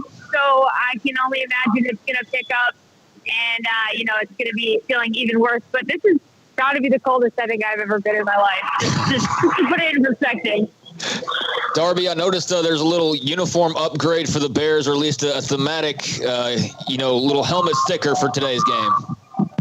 Yeah, the helmet sticker looks nice. I just noticed that as well. The BU, the one with the flags. I think they've worn them for some other games in the past, like maybe around September, 9/11. But yeah, that looks good. And it's all over the place. Some guys have like sleeves on, but a lot of them don't. And all of them have gloves on, which is good, because if you have your fingers out in gloves for us, well, actually, I take that back. Some don't have gloves on. So it's all over the place on what they're doing down here. How long could you stand out in the conditions you're in right now if you had to? I don't want to find out, to be honest. I don't know. My fingers, I was taking my hand out of my gloves just to get the phone ready, and, it's stinging. It's so cold. So, I would not want to find out. Darby, we know this team needs to win. Baylor does. Air Force obviously wants to close out with a 10-win season if they can win. How important do you think getting anything positive entering the offseason will be for Baylor if they can win this game today? I think it'd be super positive. I think it'd be good for, having a winning season. That's a big deal. I think it'd be good for recruiting. I'm pretty sure I saw, Jeff Grimes even maybe talking to someone. I don't know, he's FaceTiming somebody right before the game. I feel like it had to have been a recruit. I don't even know if that's really allowed. I don't know. Anyways, I'm pretty sure that's what's going on. So for all of that as well, I think it really would help, just create some buzz amongst the team and the program. And so I think a win would be great. Make it a winning year. That's a big deal. Darby, thank you for weathering the storm or the weather. We really do appreciate you throughout the year. It's been wonderful to have you and Chris involved. And you have a prediction for the game tonight? Oh, I think the Bears will win. I hope it's, I can't imagine it's going to be a ton of points on the board, but I think the Bears will win for sure. So all right, thank you. Stay warm, get inside. Right, Darby Brown, KWTX with us, and we're back to give our predictions of the game tonight. Baylor and Air Force, the Falcons and the Bears. This is 365 Sports, KWTX, and Game Day Live. Richard Carr and his team are standing by the Bears in all sports this coming season, but Richard Carr's passion for football started many years ago when he was a trainer for the football team. In addition to his alma mater, Richard Carr also loves selling quality cars and trucks to his Central Texas neighbors. Whether you want the unbeatable GMC Sierra truck loaded with luxury and strong and tough for the workday, or the performance and ride of a Cadillac or Buick SUV, Richard Carr has an amazing lineup of vehicles for you. Stop by for a test drive, contact them online, or call and say sick 'em and you're immediately a VIP at Richard Carr Buick GMC Cadillac. Find them at Highway 6 at the Imperial exit or at richardcarr.com. At Richard Carr, we give you more. Did you know Waco Regional Tennis and Fitness on Lakeshore Drive in Waco is open to the public? Next time you're in town for a Baylor athletic event or you're in town for tourism, take advantage of their day passes for $10 a piece or the weekend for $30. Waco Regional Tennis and Fitness offers 40 group exercise classes, including indoor cycling and yoga, boot camp, and bar. New free weights, weight machines, TRX rowing machines, stationary bikes, new treadmills, new elliptical machines, and a spacious weight room floor. Personal training with Christy London, Randall Corley, and Alec Botch, where you will be encouraged to grow. Sauna, whirlpool, tanning bed, kids club, 16 tennis courts and 8 pickleball courts, and youth and adult tennis and pickleball lessons available. Waco's premier experience where you can help your mind, body, and soul. Visit wacotennis.com or visit them next to Hawaiian Falls on Lakeshore Drive in Waco. Edward Jones Financial Advisors Ben Erlinson, Chuck Verno, Brad Wilson, and Cam Heathcott understand these are difficult and changing times we live in, but they know how important your financial investments are to you. So is your financial advisor staying in touch with you and helping you navigate today's financial climate? Invest with Edward Jones Financial Advisors Ben Erlinson, Chuck Verno, Brad Wilson, and Cam Heathcott, who invest their time and experience back to you and your money. And like coaching athletes, investing money is about time, patience, and encouragement. Contact Ben Erlinson at 254-759-8533, Chuck Verno at 720 North 64th Street, Brad Wilson's location at 250 Sharon Drive in Woodway, and Cam Heathcott in Conroe. Edward Jones Financial Advisors, Ben Erlinson, Chuck Verno, Brad Wilson, and Cam Heathcott, proud sponsors of 365 Sports. Edward Jones, making sense of investing, member SIPC.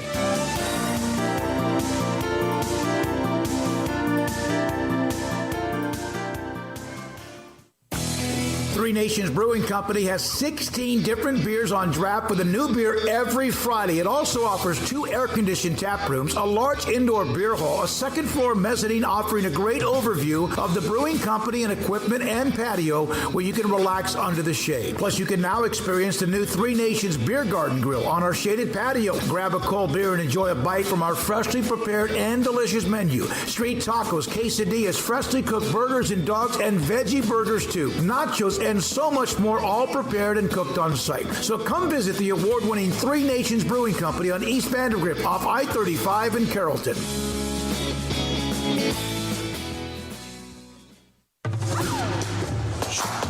Game Day Live on Sikkim 365 Radio is brought to you by Texas Farm Bureau Insurance, TFNB, your bank for life, Richard Carr Buick GMC Cadillac, Three Nations Brewing Company, Waco Regional Tennis and Fitness, Edward Jones Advisors, Ben Erlinson, Chuck Verno, Brad Wilson, and Cam Heathcott, and Bubba's 33.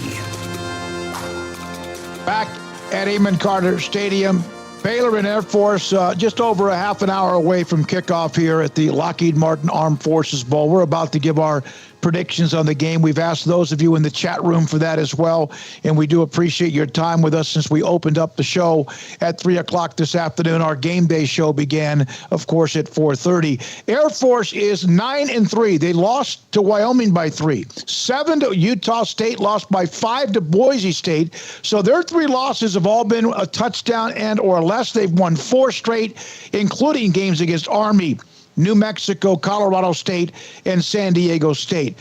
They beat Colorado 41-10 the second week of the season. They're 9-3. They have stability with Troy Calhoun. They've been good for them. This would give them a 10-win season. Yeah, I think it's going to be a really tough game. I'm just going to lean towards the talent of Baylor. I don't think this is going to be a blowout by any means. I think this is going to be run. I don't think we're going to see field goals tonight. Really, I think you're going to see a game that's probably in the 21-14 range or something like that with the Baylor win, because it's going to be ball control and trying to deal with this weather. Yeah, I'll go with the Bears for the talent reason that I mentioned earlier that you just mentioned. Just without any other thing to sort of sway me. I mean, it'd be one thing if they were coming in here off 3 straight losses and that was, uninterrupted, but they've had a month to get themselves together, to figure out, more about themselves and their direction. And obviously have made some coaching changes. You'd think that's a kick in the butt rather than something that brings them down further. So I would hope and I would believe that they are highly motivated. And I know that Air Force will be as well. It'll be a big deal for them to get 10 wins and beat a Power 5 team. So I don't think it'll come easy. But I do just slightly default to the Bears here, and I do think it'll be somewhat low scoring compared to what these teams could probably put up in much better conditions. We have no idea. The over-under is like 45 or something like that. That will depend on maybe a break or two or a turnover game, and you don't want to see that, but you probably will see some of those with the wind where it is right now at 20 miles an hour, and it's been even heavier than that, a heavier wind than that. Right now it's -4 wind chill. I'll say this. I do think Baylor wins the game. We will find out, to me, early on if they are all locked in for this one. I don't think you're going to see a Kansas State destruction will happen at home, but we'll find out if this team. Craig or Paul, one of you made this comment a minute ago during the commercial break. This is motivation tonight to win, so you don't have to come back and play in a game like this next year. You want to be somewhere else where there's a beach or there's water, in Florida or in Phoenix where there's no water, but we understand what I'm talking about. Somewhere else besides here, and we'll see what happens with that, if in fact it happens at all. I'll take Baylor. Yeah, I agree with you. And I agree. It was Craig that said that. Yeah, you got to, they didn't expect to be here. I was telling somebody earlier today, my flight to go to Nashville was supposed to be 2 days ago because we made those reservations back in August that Baylor would be in a bowl game that was after Christmas. So I have to go somewhere from Nashville, not to Nashville. Baylor's got to improve on that because you don't want to play, like, if you're a defending conference champion, the next year turning around and playing before Christmas cannot be acceptable. Yeah, I mean, like I just said a second ago, I'm going with the Bears by a slight margin. I think it's a good way to kind of, kickstart what should be a big post-Christmas run for the Big 12. I said earlier, I'm not necessarily rooting for every Big 12 team, especially those who aren't going to be in there very much longer. But I do think it will be big for those, those remaining, for the next several years, or the next, the foreseeable future to get some big wins. And so, I think tonight would be a good starting point, and we'll see, how the weather holds up. But it's going to be very interesting, that's for sure. Scotty B has Baylor 24-14. I saw some others that are picking Baylor. There's a couple that picked Air Force in the chat room. We appreciate it. 28-17. Paxton says Air Force 23-21. Brad Roberts, he carries the ball a lot, and that's right up their alley, and that does worry me about. So that defense better show up tonight for the Bears. If they're not focused, they'll get embarrassed by that triple option or that flex bone. Jacob Wilson, Garrett Ross back at our homeland, also Jack McKenzie, and, of course, Levi Caraway and Emery Winter for Paul Catalina, Craig Smoak, for everybody with KWTX or Sikkim 365 Radio or 365 Sports. This has been wonderful to be a part of Game Day Live from Fort Worth, Texas. This is Game Day Live, and have a great and Merry Christmas. Find the perfect mattress for the way you sleep from Du Bois Furniture. We have a great selection of Tempur-Pedic and Stearns & Foster mattresses in stock and ready for delivery. Celebrate the season with better sleep from Du Bois Furniture. We want people to know that we don't only care about the unborn, we care about those that have been born. And we believe that we bring hope, that we save lives, and that we transform families. My name is Lisa Cheneau. I am the president